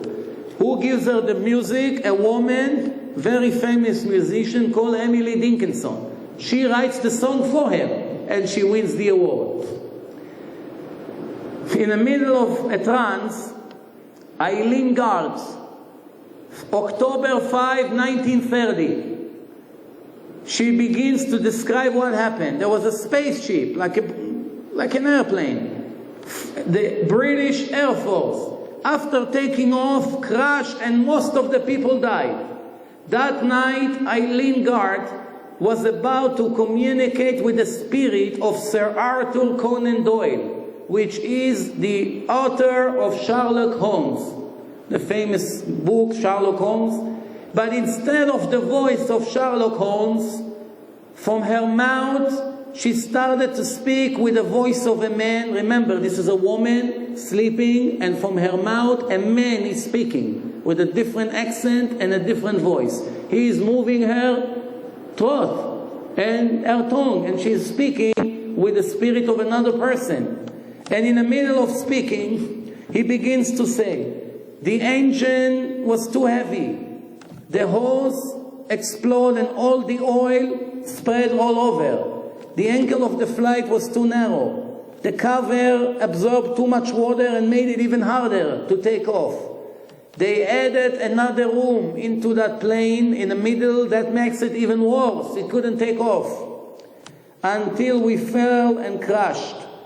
After a complete investigation, they found that everything the captain, he died. Everything he said in the middle of the seance, perfect, 100%. That's the reason for the crash. She was about to speak with one individual, and another spirit came and gave her information. What does it mean, reincarnation? There are two kinds of ways to know who you used to be in your previous life. For instance, I already know what I used to be. Everyone who really wants to know, he can find out. What's the way to find out? Through something that we call hypnosis. Hypnosa, hypnotizing people. I don't know if you ever saw in the movies or in all kinds of shows, they film it. It's not just hypnotizing people. They video it. And this is how it's been worked. You go to a parapsychologist, and he tells you, I want you to stare on the wall, there is one dot. Stare over there and relax. Don't do anything. Or they have this famous clock, watch, that they move left and right, and you go like this until you become dizzy, and you now sleeping. What's the point? Then he controls your soul completely. He's really not talking to you, to your body. He's talking directly. He circumvents the body completely. And he goes directly into your soul. What does it mean to go directly to your soul? The soul obviously cannot talk without the body. This is how it works. Every one of us has conscious and subconscious. Muda, tat muda. What is the difference? It's like in computer. In computer, you have every day's work. You're working with this every day. It comes up right away. Then you have a storage. It's in the memory of the computer. If once in a while you write a word from 10 years ago, the computer will go and search in your archives and find that once you use that and pull up the file. If I will ask you now, do you remember that you used to have this article in your computer? 10 years ago you put it there. No, I never did it. But once you put the first word in, the computer pulls it out. This is exactly how it works in your brain. I'll give you an example what I mean. A person is walking on the street and his wife is watching him from the window. When he comes home, she said to him, Moshe, I saw that you love the floor very much. For half an hour, I saw you coming from far away. You're looking at the floor non-stop. Can you tell me everything you saw on the wall, on the floor? He said, are you crazy? I wasn't looking at the wall or the floor. I've been thinking about all kinds of things. I walk with my face down. So you cannot describe me anything you saw on the floor? No, who pays attention to it? No problem. Then, 2 minutes later, she wants to hang a picture on the wall. Oh, I don't have nails. Oh, wait a minute. I saw a nail next to the bus stop in the street. I'll go get it for you. A minute ago, she asked him, Moshe, can you tell me one of the things you saw on the floor? No, I didn't see. Why he doesn't know? Because everything a person sees in his lifetime, even the most irrelevant things that he doesn't even care about it. People walking the street, people crossing the street, buses, noise, music in the background, somebody, whatever, noise of a television from the neighbor, everything is being recorded in your subconscious, whether you want it or not. Everything. You cannot escape one scene and one beep. It's all recorded. If I'm coming to ask you, what did you hear yesterday? You don't know any of it. Why? It's not in your conscious, it's in your subconscious. But when I will repeat one of the words that your subconscious recorded yesterday, it comes out right away into your conscious. That's how it works. And now you know the whole thing. And this is how the Israeli police catch robbers in Israel in the last 10 years. How they do it? A woman walking the street, an old lady. She holds her purse. Somebody comes with a motorcycle, grab her wallet, and run away. And she falls on the floor. By the time they pick her up, the police comes. Did you see anything? No. What did you see? I just heard noise of a motorcycle behind me. The next thing I was on the floor, I couldn't see anything. Now they're taking her into the police station, and a parapsychologist is coming and hypnotizing her. In the middle of the hypnosis that they do, she begins to say everything. She knows how he looks, what kind of mustache, his ponytail, his earring, tattoo that he had, clothes, shoes, everything she knows. She describes everything, even though she's now sleeping. When she comes back into reality now, they're showing her now a video of what she just said. She now wouldn't know it. Sometimes they're taking you reverse in your history. That's called regression. This is unbelievable. What's regression? There's a lot of material about it in the internet. You don't have to believe me. You can continue your research later. Everything here is 100% authentic. We don't add anything. The truth is strong enough. You don't need to change it. You bring it as it is. It's very convincing. So you have to know. What does it mean, regression? You go to this person and he say, okay, you are 40 years old. Let's go back to the year 2000, when you were 32 years old. Tell me what you see. August 12, 2 o'clock. Where are you now? Now you're in 2008. He's bringing you live 8 years ago at 2 o'clock in the afternoon. And now you begin to talk exactly what you did 8 years ago at 2 o'clock. I'm in a bus stop, it's raining, freezing, describing it live. Then it say, let's go back another 20 years, when you were, 5 years old. This is a 40 years old person. He begins to talk with the voice of 5 years old kid. He's 40. Now you're looking at a 40 years old face. speaking like a 5-year-old kid from kindergarten. Then he said, okay, let's go back 4.5 years back. 6 months old. Guess what happened? This 4-year-old guy or girl fall on the rug and begins to crawl and makes voices of a baby. Then they say, let's go back another 10 years. That's before he was born. Sometimes you hear silence. No answer, no response. Why? Because the soul at those years wasn't in this world. It wasn't inside the body. It was waiting for another reincarnation. It's not happened right away. Sometimes it can happen 50 years later. God is waiting for the opportunity to take this person who just died. When will I find him the right parents and the right atmosphere to give him a second chance for his test in life? I don't have it. I cannot force it on him. Put him on hold. 5 years, 10 years, 20 years. Sometimes a person is being reincarnated in a week. Like some of the films that I have with some Arab Druze. The same year they died, they've already been reincarnated in a different village, 5 minutes driving from the same town. And they remember the previous life. We'll talk about it soon. So, now you're going back to 1940, 1939. In the middle of the regression, a girl started to scream in Yiddish. She doesn't know any word in Yiddish today. She never heard this language in her life. In the middle, she's screaming in Yiddish. She screams, and then her head falls down and no more talking. When they play the video, they bring someone who understands Yiddish. Guess what she was screaming? She was number 17, standing in front of the Nazi. They're shooting the people. Once they got to her, silence. Sometimes a person speaks in a language that he doesn't know today. When you play the video, just imagine how weird it is.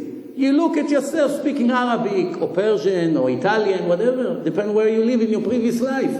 You don't know what you're saying. When they bring translation, you begin to understand who you used to be in your previous life.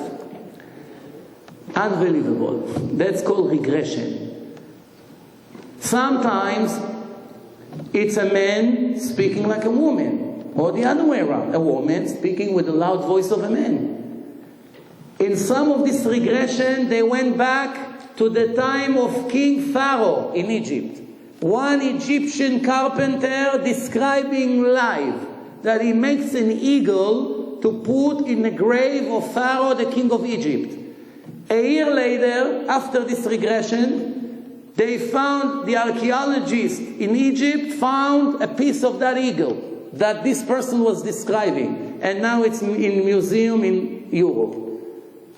How to believe? I'll give you some examples of the reincarnation. Before we go into what the scientist says, let's see what the Torah told us about this. The student of the Ari HaKadosh 500 years ago, Rabbi Chaim Vital. I used to walk sometimes with my Rabbi in the field. Before I continue, I want to mention one more thing. Some people in the world, very few percentage-wise, remember their previous life without hypnotizing them. They come to a place, they recognize the place, and they'll tell you everything in this place. They remember that they used to live here, who they used to be, their wife, their children. They even take you to the house where they used to live. The Rabbi Chaim Vital say, I went with my Rabbi on the field and he used to tell me, look at this tree. There's a person used to call such and such is being reincarnated in this tree. There are 4 kinds of reincarnations according to the Torah. In normal people, like we've been reincarnated again for another test, other reincarnations are strictly punishment. For instance, reincarnation in animals. Dogs, ox, snakes, crows. Different reincarnations according to what sins the person made. Some reincarnations are in raw material. Rock, water, walls. Amazing. Some reincarnations are in fruits and vegetables. A person eats it, that's when the soul separates from that object. And he says, I used to walk with my Rabbi and he pointed the rock. And he said, this is a person that used to slaughter animal and sell people non-kosher meat. He's been reincarnated in this rock. He is from that city, from this year. Rabbi Chaim Vital says, I didn't believe it. I went to that town and I gave them the name of that person if anybody knows him. Not once, not twice, many times. And they used to say, of course, he used to be the butcher here. He died 10 years ago, 8 years ago. And there was problems with him. They caught him selling non-kosher meat. The exact same story. Because the Ari HaKadosh had holy vision, Ruach HaKodesh. We don't have it. This is an example from the Torah. The Torah says, Moshe Rabbeinu, Moses, is a reincarnation of Hevel. His father-in-law, Yitro, is a reincarnation of Cain.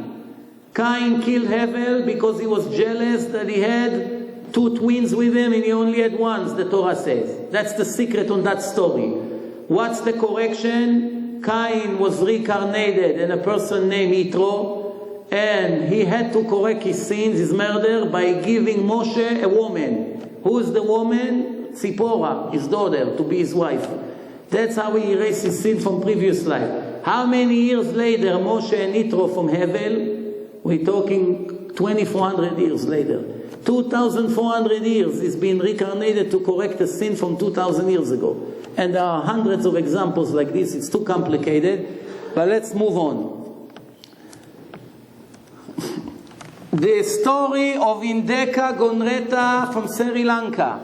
He was born in 1962. He remembers his previous life. Dr. Ian Stevenson started to check this case in 1968 and published it in 1974. Indeka started to speak age 2 years old. He described his previous life. Now this is without hypnosis, without hypnotizing him. 2 years old baby begins to describe his previous life. I used to be in the city of Matara, in the southern beach of Sri Lanka. I have a gorgeous mansion. I have a Mercedes car, elephants, servants. My private servant is named Parmedaza. He is also my chauffeur, driving the Mercedes for me. 2 years old kid, describes himself as a rich businessman. Dr. Stevenson drives there, goes to that place, Sri Lanka, and begin to investigate, and they brought him to the house of this person. The servant is still there. The elephants are still there. Who was he in his previous life? He is K.J. Verizinga that died in 1960. He was selling trees to the factories. 1960 he died. 1968 he started to talk. So that means he was born 6 years later in a new body. And only 2 years later he started to describe his memory from his previous lives. There's a famous clip about a Druze kid when he was 3 years old in Israel. I'm sure some of you maybe heard of it or saw it by Rabbi Amnon Yitzchak tape. It's in the internet. 3 years old, he's starting to speak all day about one word, az. That's what he say, az. They check the Arabs all over the town. No az. When he became 7 years old, he comes to his father and say, take me to my wife. Now, what's good about this story is that in the Israeli television, unfortunately, they're not so crazy about religion. They're not so crazy. And they brought it in prime time in the news with their own camera crew. Inside Mabat LaChadashot, they went to that village filming that person because they investigated him. They saw it cannot be a trick. He said to his father, take me to my wife, 7 years old kid. Who is your wife? You're crazy? They brought a psychologist from France to check him. She says a genius kid. Perfectly fine, no problem. They take him to that place, to that village. He tells his father, make a right, make a left, this is my house. They knock on the door. The woman, an Arab woman, 42, 43 years old, opening the door. She'll see a kid, a father, the cameraman. Can I help you? In Arabic. Yes, I'm your husband. Whatever his name was, I don't remember. I'm Ahmed. That was his name, whatever. Well, what is this, a joke? She said, wait. You don't believe me? Remember I used to cook for midis? Come, let me go. I want to take my uniform. The Druze volunteers to go to the Israeli army. They fight with Israel. He said, I want to show you where my uniform is. He goes to the closet, he opened, his Israeli uniform are there. Then he said, I want to go to my attic. There's a bag full of the letters I used to send her from Lebanon. How he died? He was 44 years old in his reserve in the army in the war in Lebanon. The building in Tzor in Lebanon collapsed on their head. 70-something soldiers died, if you remember that, more than 25 years ago. That's how he died, when he was 44 years old. Right away, that year, he was reincarnated again in a kid, 10 minutes ride from there, in a different Arab Druze village. It's interesting, Druze became Druze again. And now, he takes the bag out of the attic, and he tells the reporter, I can even tell you my ID from the army. There are 7 digits. He remembered 5 out of them. 5. From his previous life. Bottom line, they show the album of the family. Here is Fatma, here is Saida, here is Mustafa, here is Ahmed. He knows everyone from the previous life. Then he sits with his cousin. Remember how he used to go drink beer and dance in a club? 7 years old. He's speaking to his cousin. The cousin is still 44. And he's 7. You understand? Actually, so he died 37 plus 7. He should have been 44 if he wouldn't die today. And then he used to be a volleyball player. They take him to the team, and he said, I used to play here. This is my friend. I used to go down. I used to go up. In the end of this, they're showing him standing next to his grave from his previous life, crying. So the woman asked him, do you feel bad standing here next to your grave? He said, yes, very, very strong pain. He's still mourning his life from his different body, even though now he's another person. It's very, very common, I don't know why, don't ask me why, by the Arab Druze, number 1 in the world of remembering their previous lives. God made to every rule an exception to the rule. That's a rule in the Torah, in the creation. Kol klal yesh lo yotze min haklal. As a reason, because when you make an exception to the rule, you cherish the rule. You appreciate the rule. For instance, none of you say to God every day, thank you for my eyes that I'm able to see. You take it for granted. None of you say thank you for my legs that I'm able to walk. None of you say thank you that I'm able to eat every day breakfast, bagel, lax, everything is working for me. You don't feel lucky. When will you feel lucky? When you go to the bank and you see a handicapped person in a wheelchair, he cannot even open the door to make a deposit. He's standing there in the sun, sitting there hoping somebody will come and open the door. Then you say, wow, how lucky I am, I have legs. Imagine if I'll be like him. Why? There's an exception to the rule. To cherish what you are. Otherwise you would not, you take it for granted. That's the way it should be. When you see there is other people, you feel lucky. Then you say thank you to Hashem. Then just before, I'm going to show you the movies. And I'm also skipping a lot. This lecture is much more interesting, but since I combine 2 lectures, I have to skip the last story, and then I show you the clips and give you some time for questions. Shanti was born in Delhi, in India, in 1926. When she was 3 years old, she started to tell her parents about the city of Motrach. She said that her husband's name is Kaider Nat. And she died when she gave birth to her son after 10 days. You know how it is. You have a little baby. You think she's hallucinating. Later, when she grew up, she started to describe every day her previous life. The parents sent someone to the city of Matra, and they found out that Kaider Nat is still alive. They sent him a letter and told him about the girl that claimed that she's his ex-wife. Kaider showed up, surprisingly, knocked on their doors one day. When they opened up the door, the girl started to scream, Kaider! The little girl. She remembered her husband from the previous life. He recognized her right away. She started to describe all the great food she used to cook for him. And then she asked him, why did you get remarried? You didn't keep your promise to me. Now it's personal stuff here. She said, you promised you'll never get remarried. He said, she's right. I really promised her. And then she says, They said, okay, let's take you to the city of Matra. We want to follow her to see how she behaves. As soon as they arrived at the train station, there were hundreds of people waiting in a station. One of them was her brother-in-law from previous life. Right away she pointed at him and she said, I know him, his name is Gita. He is his brother. Then she gave them direction to the carriage, how to go to the house. Even though they renovated the house, she recognized it. And she showed them all the hidden places inside the house. She knew everything.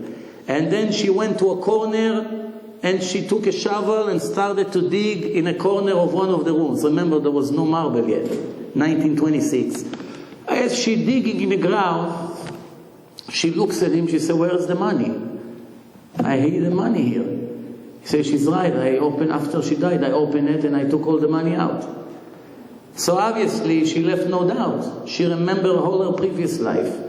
I have a picture, somehow, bad luck, by mistake I erased it from the lecture, of a young woman in England. She's about 23 years old, with 5 old people between 60 to 75. That's their ages. Has a beautiful picture that was, I think, in the BBC in England. And they ask, who is the mother? So there's 2 old ladies there. Everybody thinks it's one of them. And they say, here she is the mother. She had Alzheimer. And she fell in a valley, in a Chevy somewhere, into the water, and she died. Then, 20 years later, her kids were still looking for her, putting ads. Anybody found her? Anyone? The ads were staying. One day, she woke and she see an ad. And she see, I know this guy. He used to be my son. She comes to the place, young woman, 20-something years old. She knock on the door, hi, I'm your mother. Don't worry, remember how I took you to the doctor? Remember how you didn't want to eat this? Remember. They ask her 100 questions. She answered 98 correctly. She made 2 mistakes. Well, it's normal. Even we don't remember everything. She remembered all the things she used to do with these 5 old people. And remember, she's in her 20s and they're 50 years older than her. She's been reincarnated, and 20 years later she reunited with her family in a different body. I want to connect the computer. I just hope it's going to work.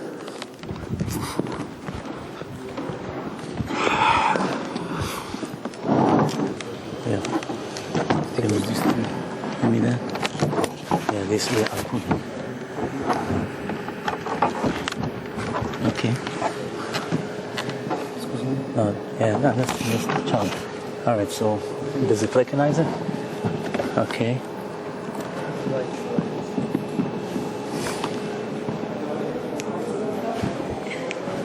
No, what's now?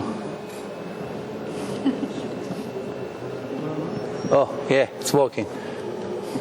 Volume.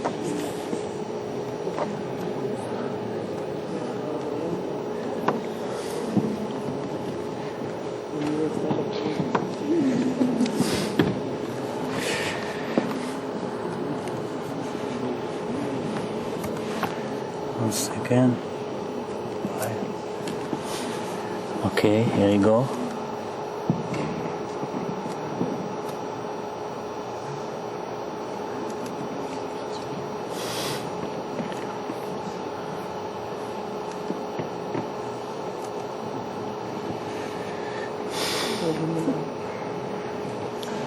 It's not wireless.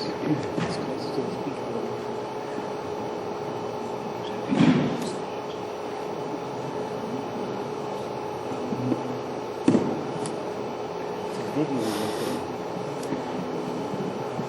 Do you want the microphone? No, it's okay.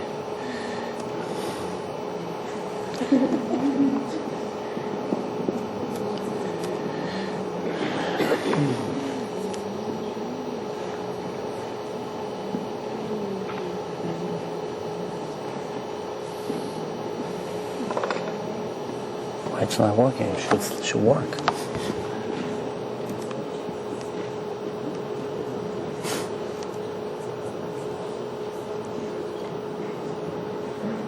Very weird. It's eliminating the computer.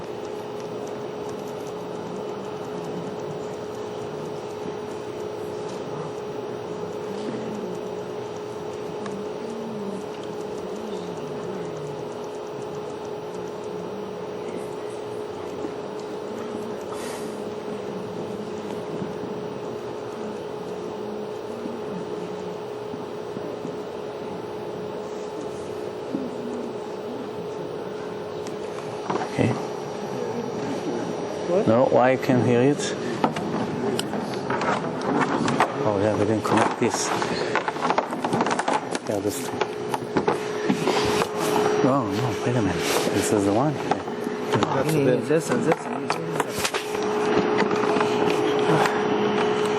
No?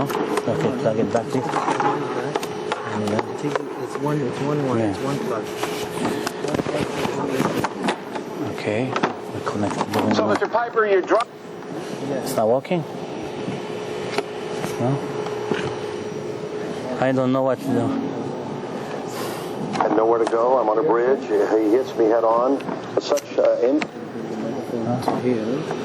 Why it doesn't work? There's no. We can put that microphone here, no? Yeah, but it's not going to be able to see it. Oh, we're able to bring it all the way here?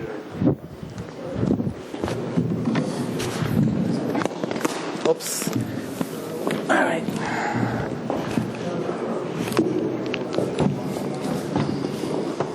He's going to come? Oh, no. Okay, let me go around.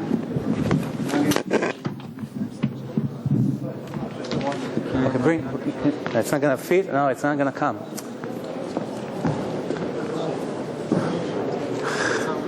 Okay, can you pass me the computer? Just pass it to me. Let's hope it's going to reach. Do you mind holding this 1 second? Sure. No, it came out? It came out. Okay. You want me to come in front? Yeah. I can come in Can you front. plug it back in? No, yeah, just a little bit, yeah. Okay, I just hope it's going to...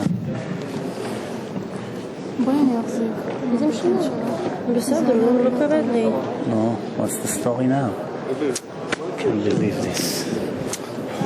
בסדר, לא קרה. אתם נלחצים.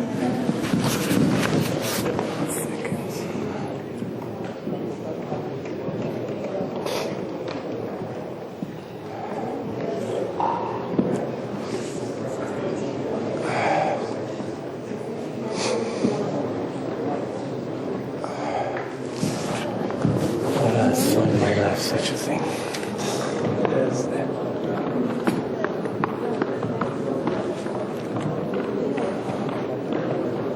Okay, here we go.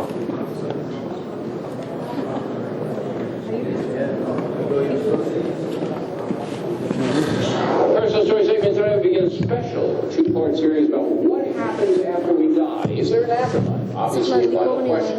Most Americans believe there is. According to an ABC News poll, 90% of us say death is not the end. Certainly wasn't for Don Piper, who was pronounced clinically dead after a car crash back in 1989. Mr. Piper was even put in a body bag. What happened after that is an amazing tale chronicled in his best-selling book, 90 Minutes in Heaven.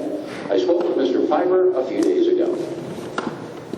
So, Mr. Piper, you're driving down a narrow lane, you see a tractor trailer coming dead at you, pick it up from there. Well, I was hit head on. I had no idea. It was a narrow highway. I had nowhere to go. I'm on a bridge. He hits me head on with such impact that the wheels of the driver's side of the truck roll over my car, crushed me and shoved up against the railing of the bridge, and I'm killed instantly. Now, when you say you were killed, you're sitting here. Yes. So, I mean, what's the definition of you being killed? Well, there was a four-car pileup, so as it happened, 4 sets of EMTs came out to the bridge location to check on everybody. Everybody else was fine except me, so they all focused on me, and they all did all the tests at their disposal. They all concluded the same thing. I was fatality. The body was covered up with a waterproof tarp. It was raining, and they waited for someone to come and take the body away. All right, so you were actually covered head to toe, no breathing hole or anything. You're there. No. Now, No. so you're, according to these medical people, done. Then what happens in your mind? What's going on in your mind? Well, immediately I was standing at some magnificent gates surrounded by people I had known and loved in life. So when I saw them, I knew where I was because I knew where they were. I knew I was at the gates of heaven. Now, when you saw people that you had known who had passed away before you, were they in human form, body form? In a sense, they were. They were all fully recognizable as themselves. So yes, they were tangible. I could see them, and they were all perfect. Many of them I had known in life and died at an elderly age, or maybe they had a traumatic accident themselves.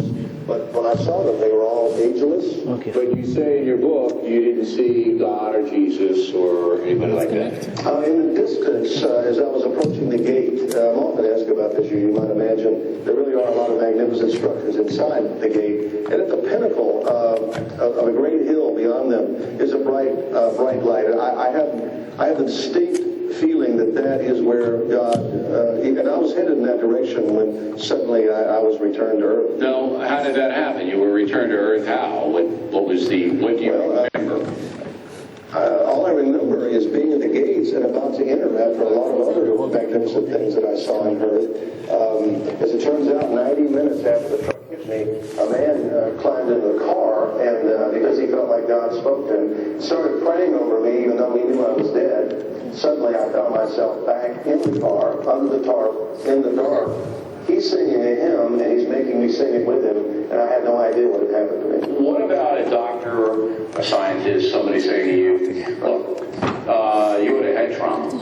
And when you have a head trauma, all things, and you were a believer, from the jump. I mean, careless man, this was in your mind, head trauma, hallucinations. It's real to you, but it isn't really real. Well, it's actually the most real thing that's ever happened to me. It now defines my reality here. I know that how temporary this is. I mean, we know it all.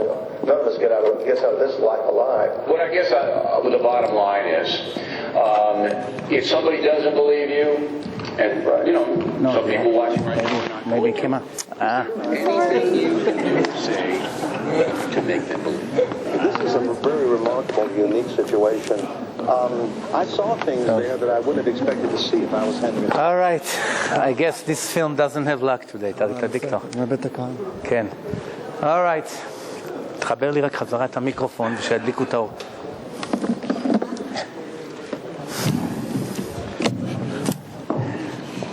Okay, as I said, I have the clips. The situation here technically is not allowing me to show it, but this is the one clip. I have the other one, which is much better, about the kid that remember his previous life. And before we finished, I just want to give you some time for questions, but before we get into the questions, I want to remind you that on the 24th of December, maybe I should lower it a little bit. On the 24th of December, we're going to have a seminar here, a long weekend, from the 24th, from Wednesday to Sunday. We have all the information here, and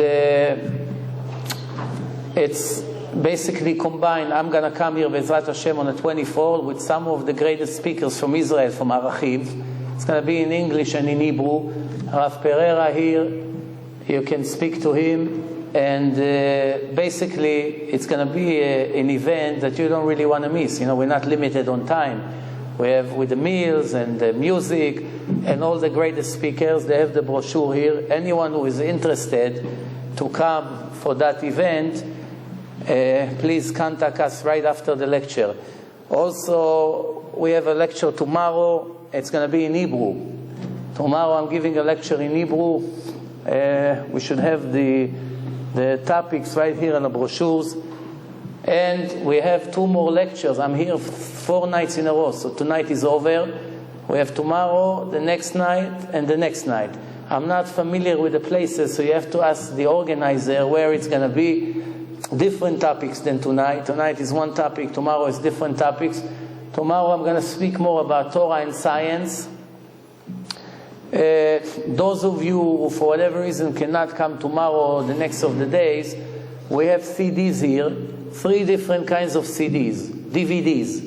One is Torah and Science in English, DVD with music, all the explanation. Is about 3.5 hours, scientific proof, Mount Sinai, strong ethics, very, very powerful DVDs. You don't want to miss it. And we have one in Hebrew, the same one, but in Hebrew, DVD. I have the famous debate that I had with that Christian priest, the professor. We had more than 1 million viewers in the internet. Many tens of non-Jews wants to convert just because of that debate. Judaism versus Christianity in English. Some of you I see that already saw it. It's on a DVD here, or you can just go into the website. You're going to have it. All these lectures, eventually, the English one just came out yesterday. So it's the first time I'm giving them out. It's right here. I just bought them yesterday. They came in. First people will get it. It's here. I give everything I do. I give for free. The website is for free. The DVDs are for free. I would recommend each one of you, because according to the Torah, the best mitzvah with the greatest reward is to save Jewish souls, teach them about the purpose of life, teach them about the Torah, and bring them closer to our Father in heaven. Most of you don't have the time and don't have the knowledge probably to start arguing scientifically with people. This is from A to Z. A normal, rational human being doesn't need more than this DVD. Even the most skeptical people, the people who are anti-religion, once they watch these DVDs, have very, very high chance they will stop with their nonsense.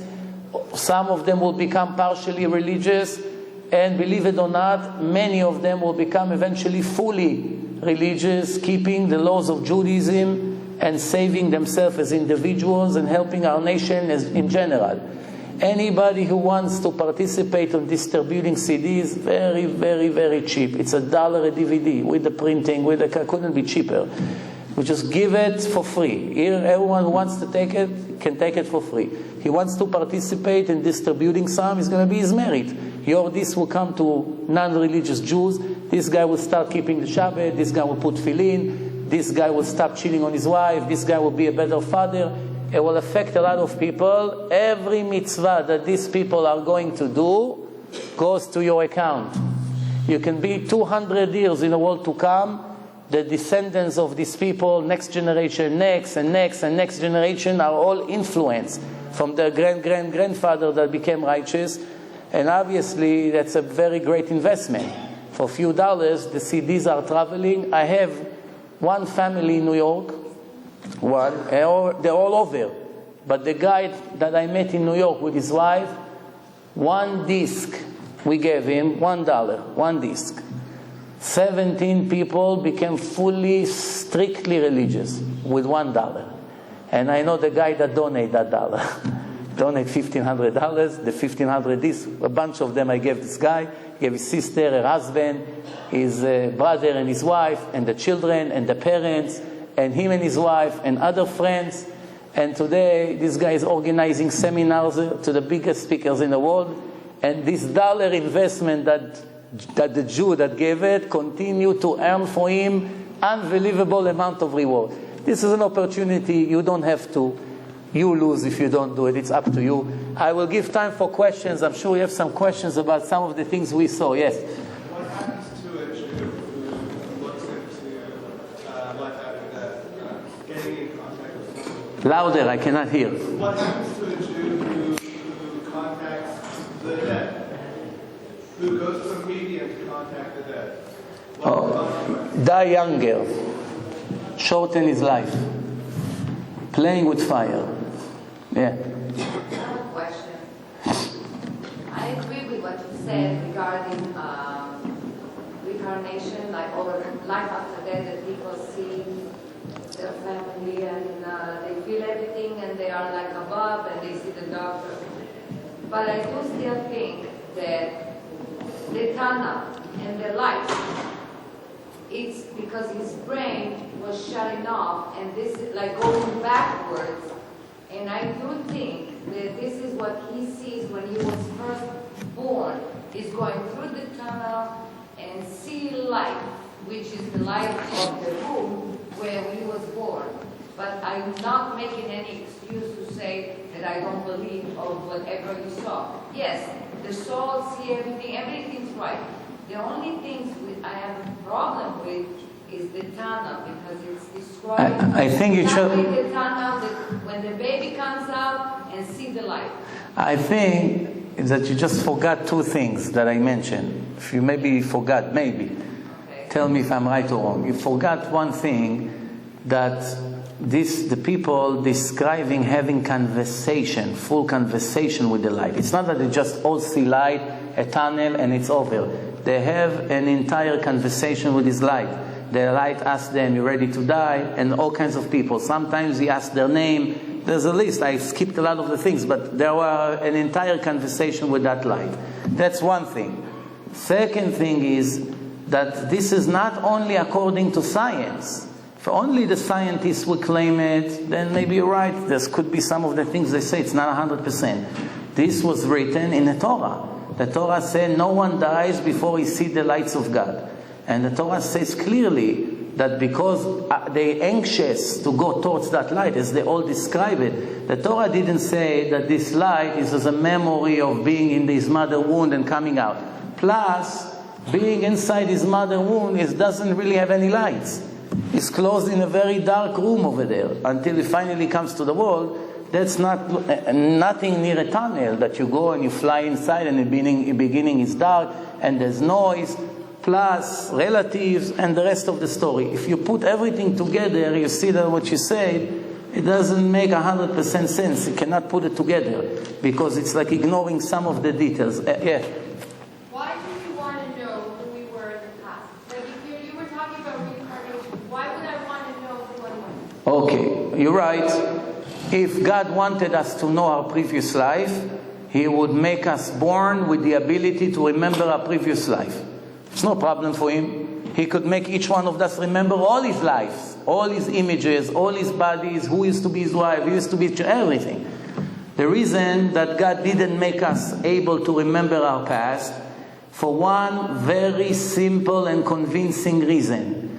If a person knows his past, it may, most of the time, not always, but it may eliminate his free choice.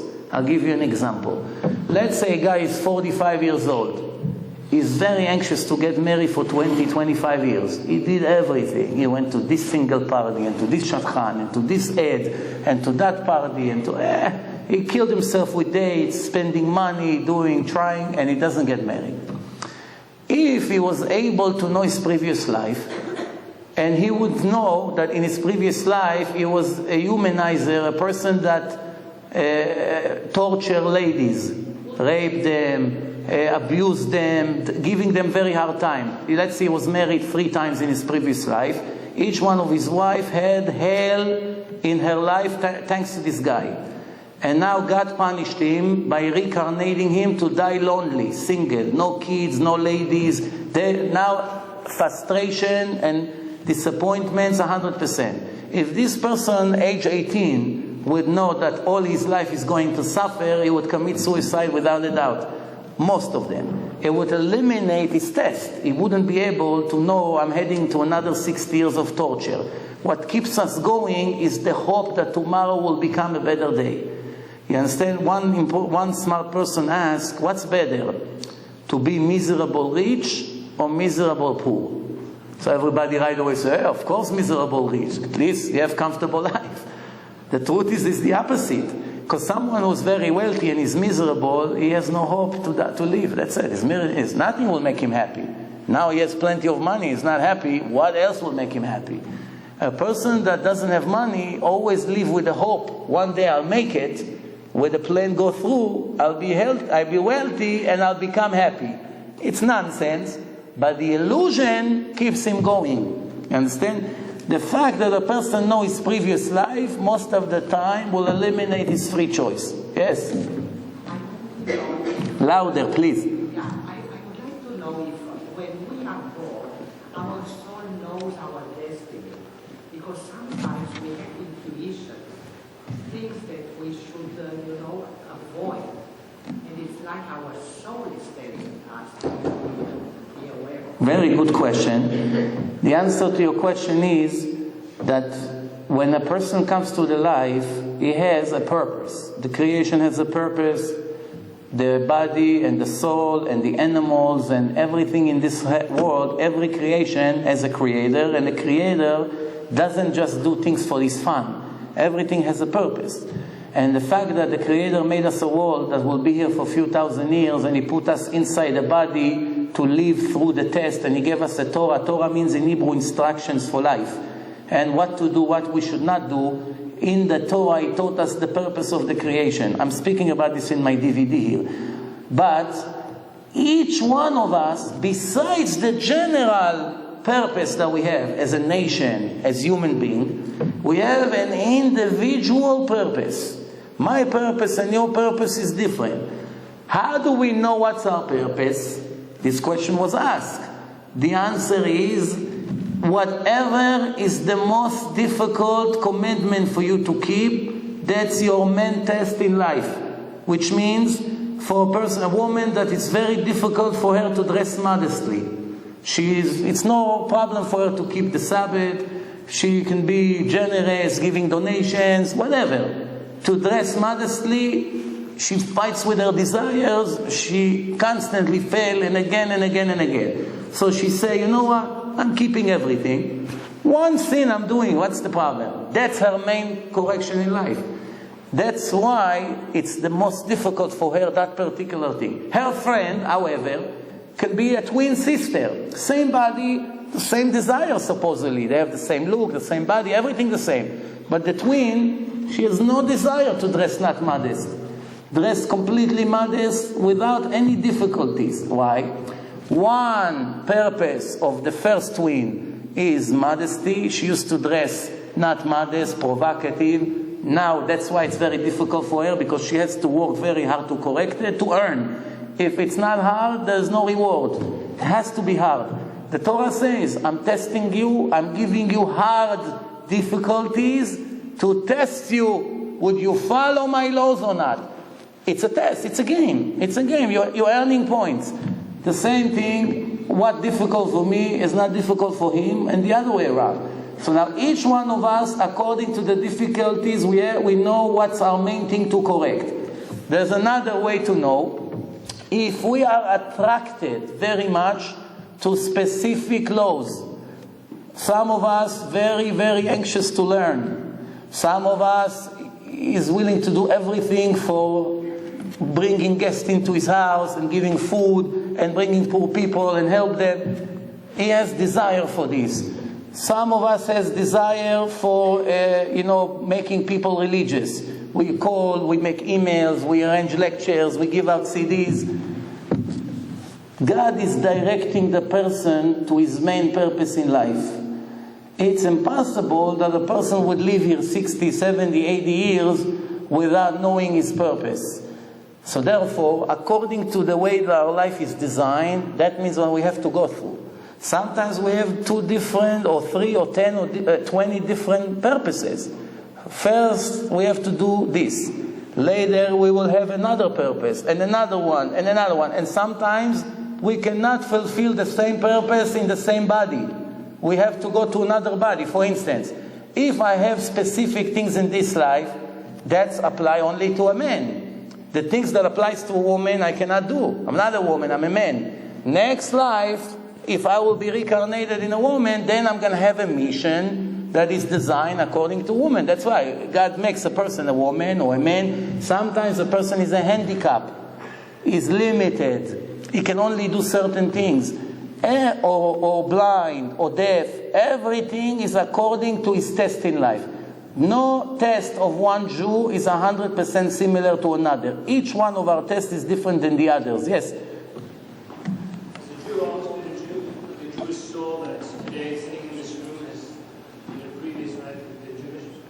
Jews are being reincarnated to Jews usually, with some exceptions.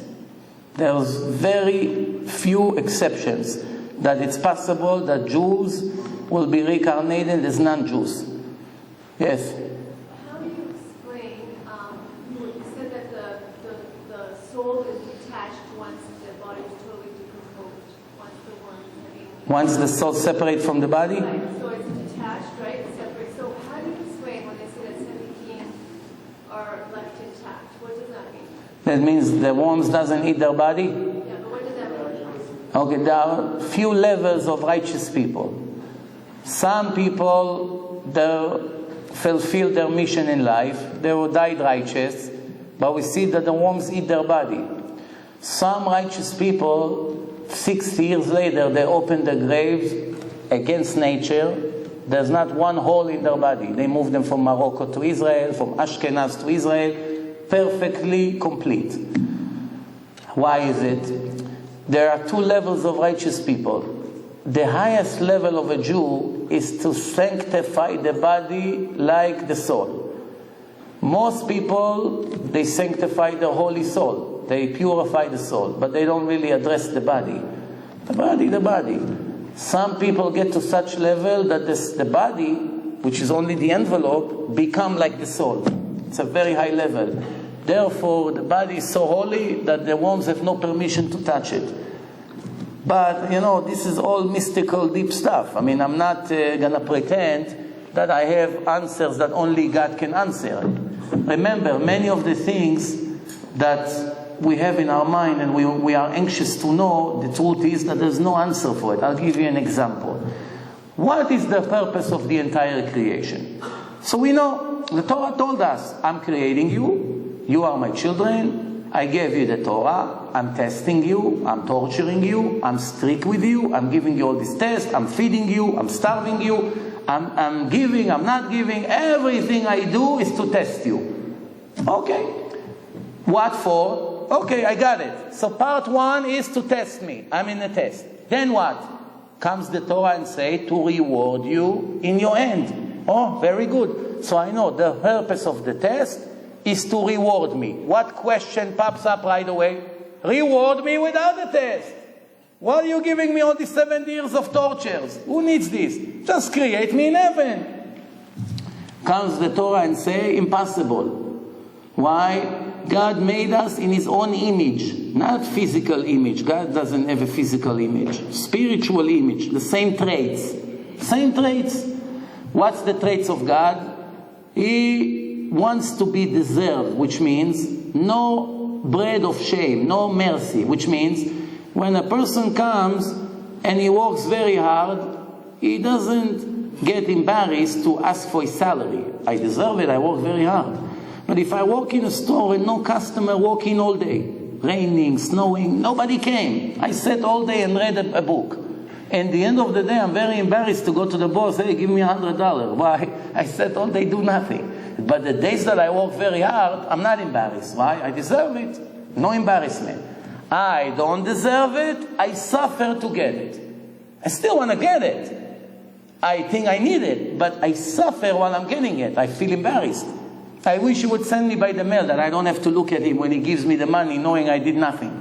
Where does it come from? The poor people that knock on the door for charity, they'll never come like this. Hey, tzedakah please. No, they come, I'm sorry, Why? He's almost crying, his head is down, he's half to the side like this. He's suffering hell now. Why? This is the way God designed us spiritually. That once we earn it, we enjoy it. We deserve it, great.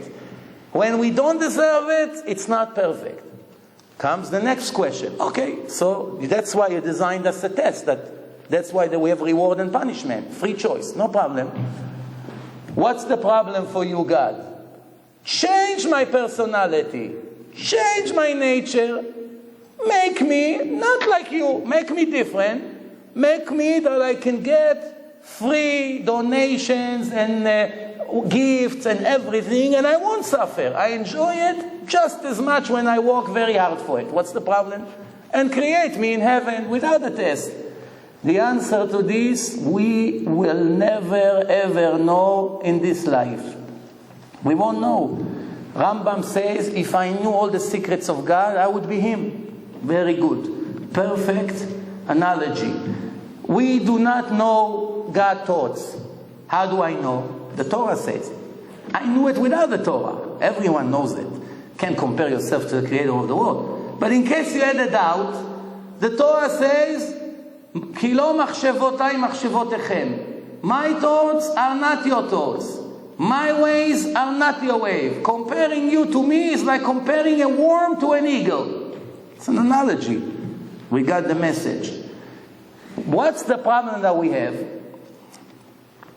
Our ignorance fools us sometimes to think, to hallucinate, that we know the secrets of God. That's why when we feel, for instance, on Thursday, Friday morning, all of us heard the horrible news from India, and it's natural, I'm not complaining. I know that the mind of the human being, especially the non-religious Jews, to begin with, they have doubts about God and how the world works, and never learn Torah, so they have a lot of questions to begin with, before the tragedies begin, before the Holocaust, before this. So once they see something like this, they feel like it justifies their beliefs. Oh, you see, there's no din v'no dayan, no judgment. No, where is the justice? There's no justice. Look at this couple. They're bringing people from the street, cooking for them, taking care of them, sacrificing their privacy for people that they don't even know, and people walk in and shoot them and kill them. That's very convincing. However, there is one missing detail from the story that we don't think. We forget that these people, the 20, 30 years that they lived here, was only a drop from their real life. They've been here, who knows, in 20 or 30 or 40 different bodies, and each body they live, who knows how many years. Could be hundreds of years altogether. And guess, in case that 20, 25 years ago, when they died in their previous body, God said to them in their judgment day, which is 1 year trial after the death. That's why we say Kaddish on the dead people for 1 year. In that famous trial that we're so scared to get there, he told them, I'm going to reincarnate you for a very short life.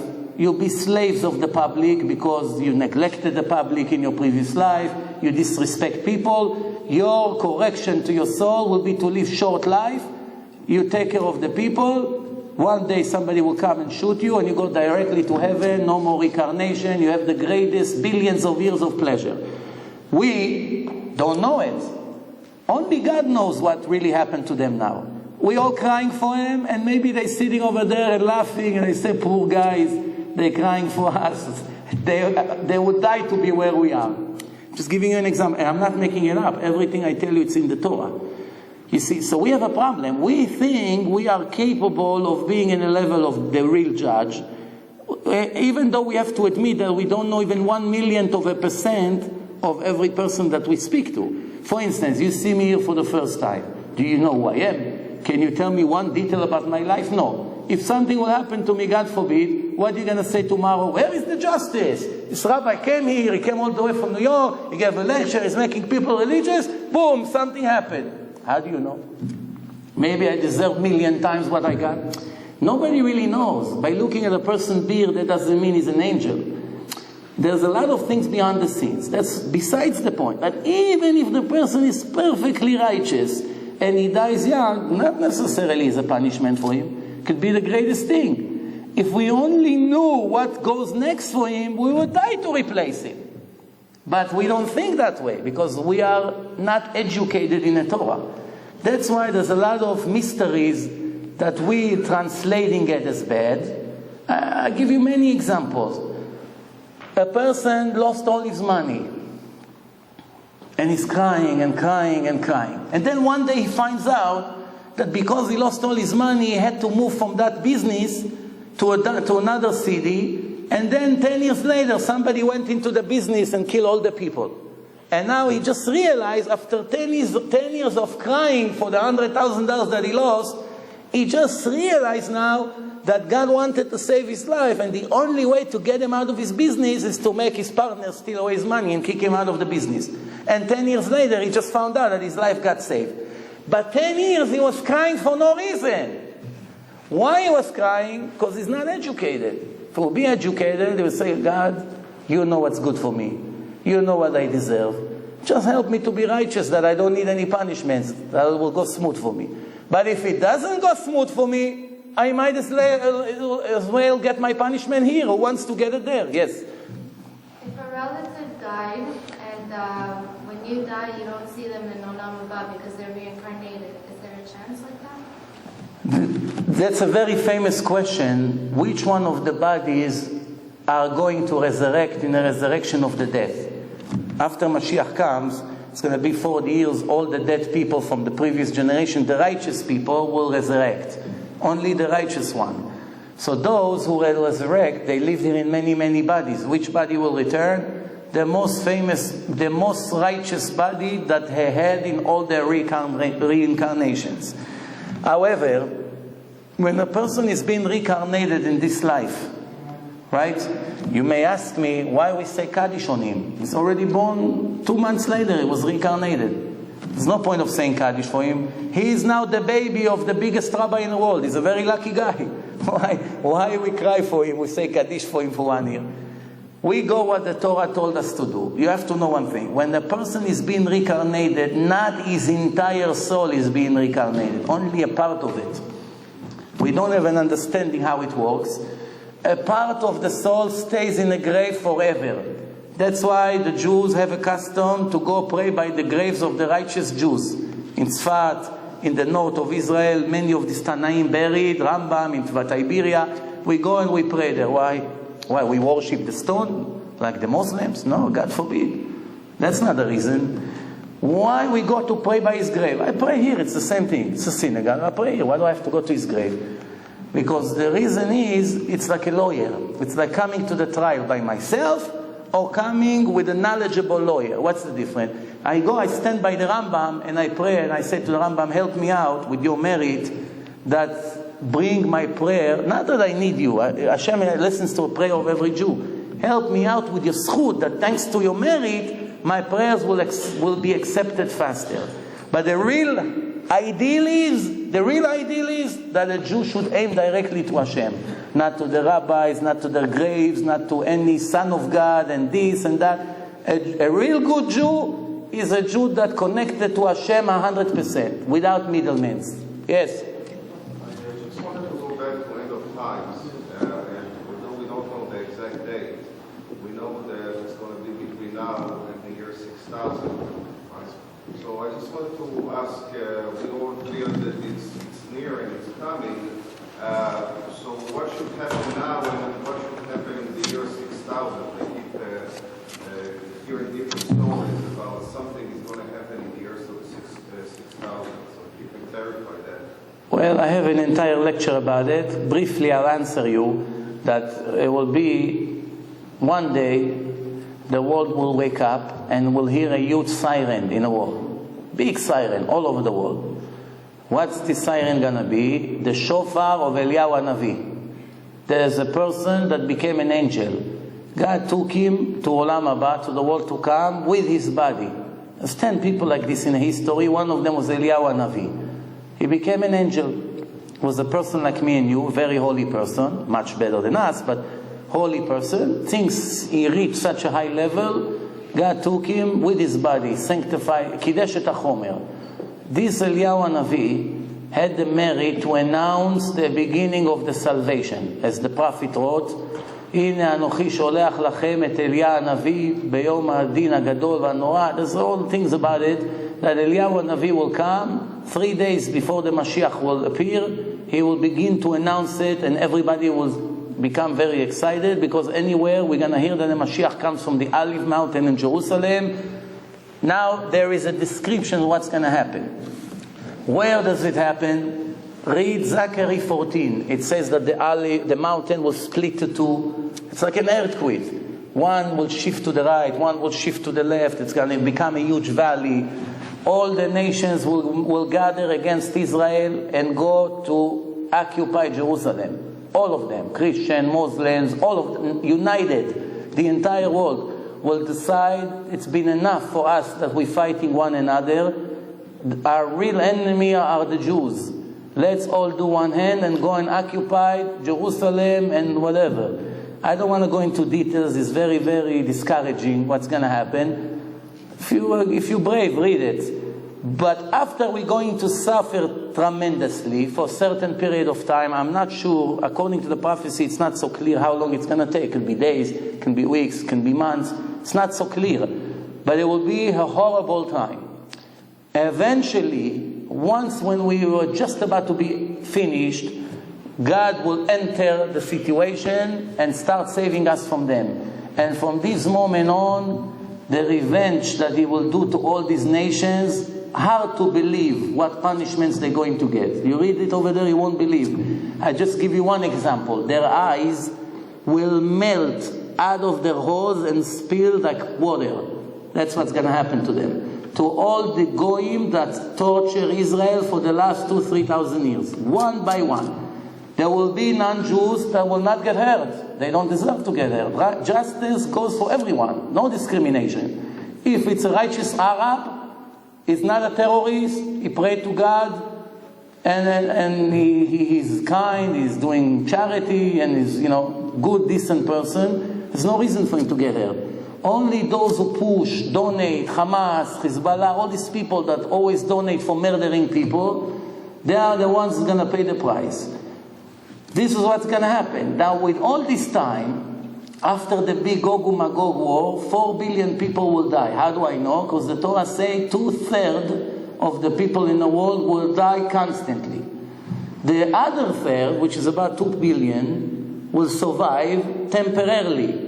And God will begin to screen one by one. Some will die also. Some will make it, but after very difficult time, a period. And some will make it very smooth. Even though it's going to be a horrible situation in the world, they won't get hurt even a bit. Mamash, clear miracle. So the Torah says, what's the advice to be in this category, to get saved smoothly? And nitzol midin Gog uMagog, you cannot get saved unless if you have lots of Torah learning and gmilut chasadim. You care for other Jews, help them, donate, invite, bring them, invite them to lectures, help them with money, help them paying the rent, the mortgage, everyone according to his abilities, Some people cannot donate, they need donations. Some people have a lot of money, but they're very stingy. It's time to open the wallets. People think right now, since the economy is going to be the worst it's ever been, I might as well keep every dollar. Naturally, they're right. But there's a higher level than this. If a person show God that he saved $2-3 million or more, and he's very worried now, let me keep it. At least it will keep me going for the next 20 years to get food, rent, mortgage, whatever I need. Why I'm going to start giving out money to all these miserable Jews that are starving? So the big thing is, if a person that will have money for himself, to secure himself, will come and show that he cares for his brothers and give, even though it may shorten his safety. Safety will, instead of be 20 years, it can be only 10 years or 5 years. That's a sign that this person has confidence in God. Somebody like this will get saved. But someone who is egoistic will have problems. It's all the opposite of what we think. When a person thinks, I'm going to save, I'm going to do pension plan, this, insurance, life insurance, this investment, that investment, what God's showing us, no investment is safe. You put money in Citibank. Did you believe that you're going to have to run a week ago to get the money out because tomorrow Citibank is bankrupt? The biggest bank in the world, the biggest bank in 200 countries. Thousands of people have to not to go to work on that Friday to run because their stock went down to $3. Another hour or two, you would hear Citibank is like Wachovia, like Washington Mutual, like all the other investment banks. And the government had no choice but to save them. The government now is forcing to save Ford and GM and many other places. Why? You know what's going to happen if they won't save them? There will be 3 million Americans unemployed, extra. Why 3 million? Ford and GM doesn't have 3 million employees. But all the companies and the businesses that relates to them, if you see in America, tire company, plastic company, aluminum company, a leather company that makes the leather seats, so many things, computer, speedometer, this, that, lights, light bulbs, you know how many companies are connected to them? How many people work to make Ford and GM? You have no idea. 3 million families will starve. 3 million families, it's going to be another 10, 15 million non-Jews that are hungry. Do you think you're going to be able to drive a car on the street as a Jew? Do you think you're going to be able to enter this building safely on Shabbat? He'll wait for you by the door. Give me money, my children are dying, you guys have a lot of money. What are you going to say? No? And I'll knock on your door, especially the Jewish territories. It happens in the past, I'm not making it up. It happened before the Holocaust. One night they burned hundreds of synagogues. Out of their frustration, it always starts with financial crisis. That's what brought the Holocaust. Why? Because the Torah says, En ben David ba, עד שלא תכלה פרוטה מן הכיס. We trusting their money. Our money is the real God for us. Those with the beard, without the beard, if you really investigate them deeply in their heart, most of us, our real God is the money. We're willing to die for the money, but we're not willing to die for God. And what's the proof? I'll give you an example. Would you go, assuming that really to commit suicide will be a big mitzvah, like the idiots thinks, to blow themselves on innocent people. And then just for the argument's sake, say that if you go and explode in a mosque and kill 100 Arabs, you have the greatest heaven after that. One of us will have the guts to do it? We wouldn't do it. We're embarrassed to pray in an airport. They put a mat in the middle of Kennedy Airport in front of 5,000 people. Allah, in the middle of the airport. We're not embarrassed. We look around. We're going to pray here now. Look in the terminals. We always hide somewhere.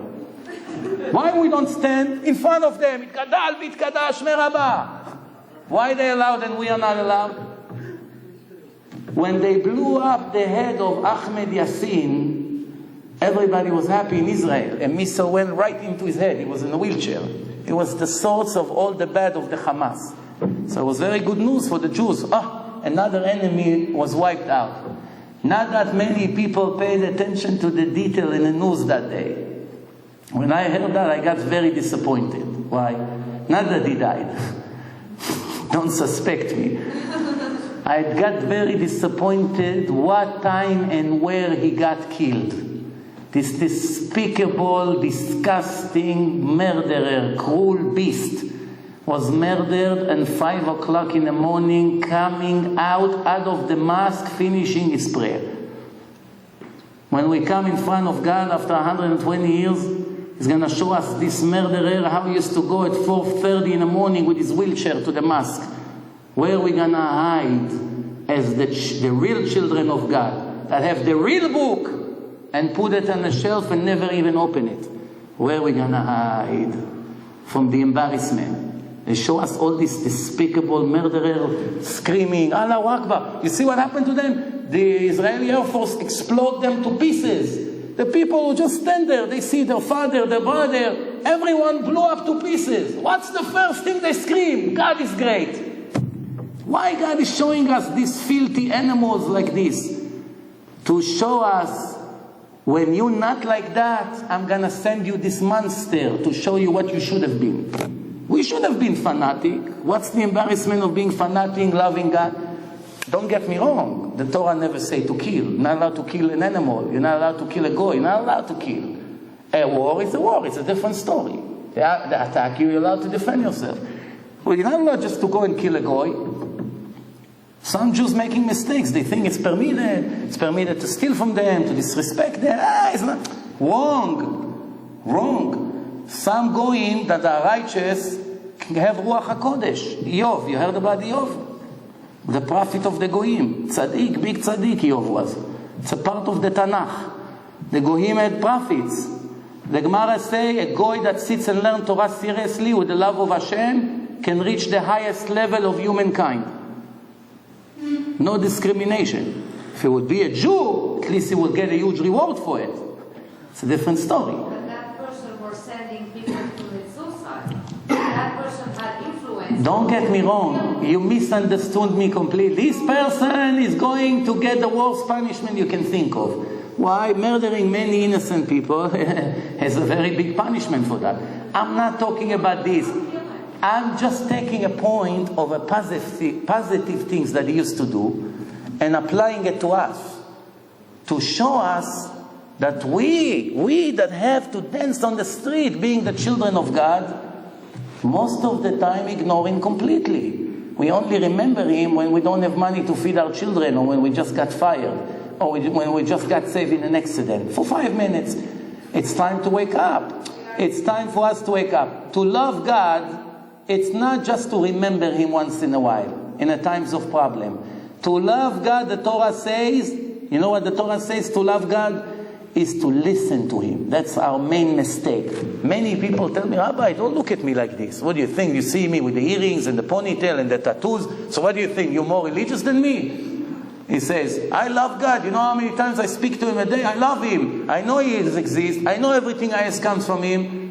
So I ask him, so why you drive on Shabbat? Why you smoke on Shabbat? The Torah says 12 times you're not allowed to do it. No, you know, he begins to tell me all kinds of excuses. The Torah says, always with no exception, when God refers to us, I want you to love me, I want you, what always he always say? La'asotam, to do, not just to believe, not just to memorize the Torah, to learn the Torah, to practice it 100%. More questions?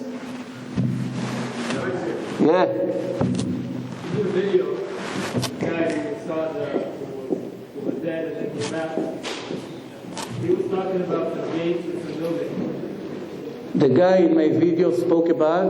The gates and buildings. What was he talking about? Which one of my videos? I have few. You know, the one. I can... On Fox, that went to the heaven, he said, like... I haven't been there. I don't really know how it looks yet. But I really don't know what he saw. He saw a gate. No, whatever. Yes. Yes. Whoever wants CDs, please don't get embarrassed. Like I said, free of charge, recommended with donations that we can give other Jews. Any more questions? No. Thank you very much and good night.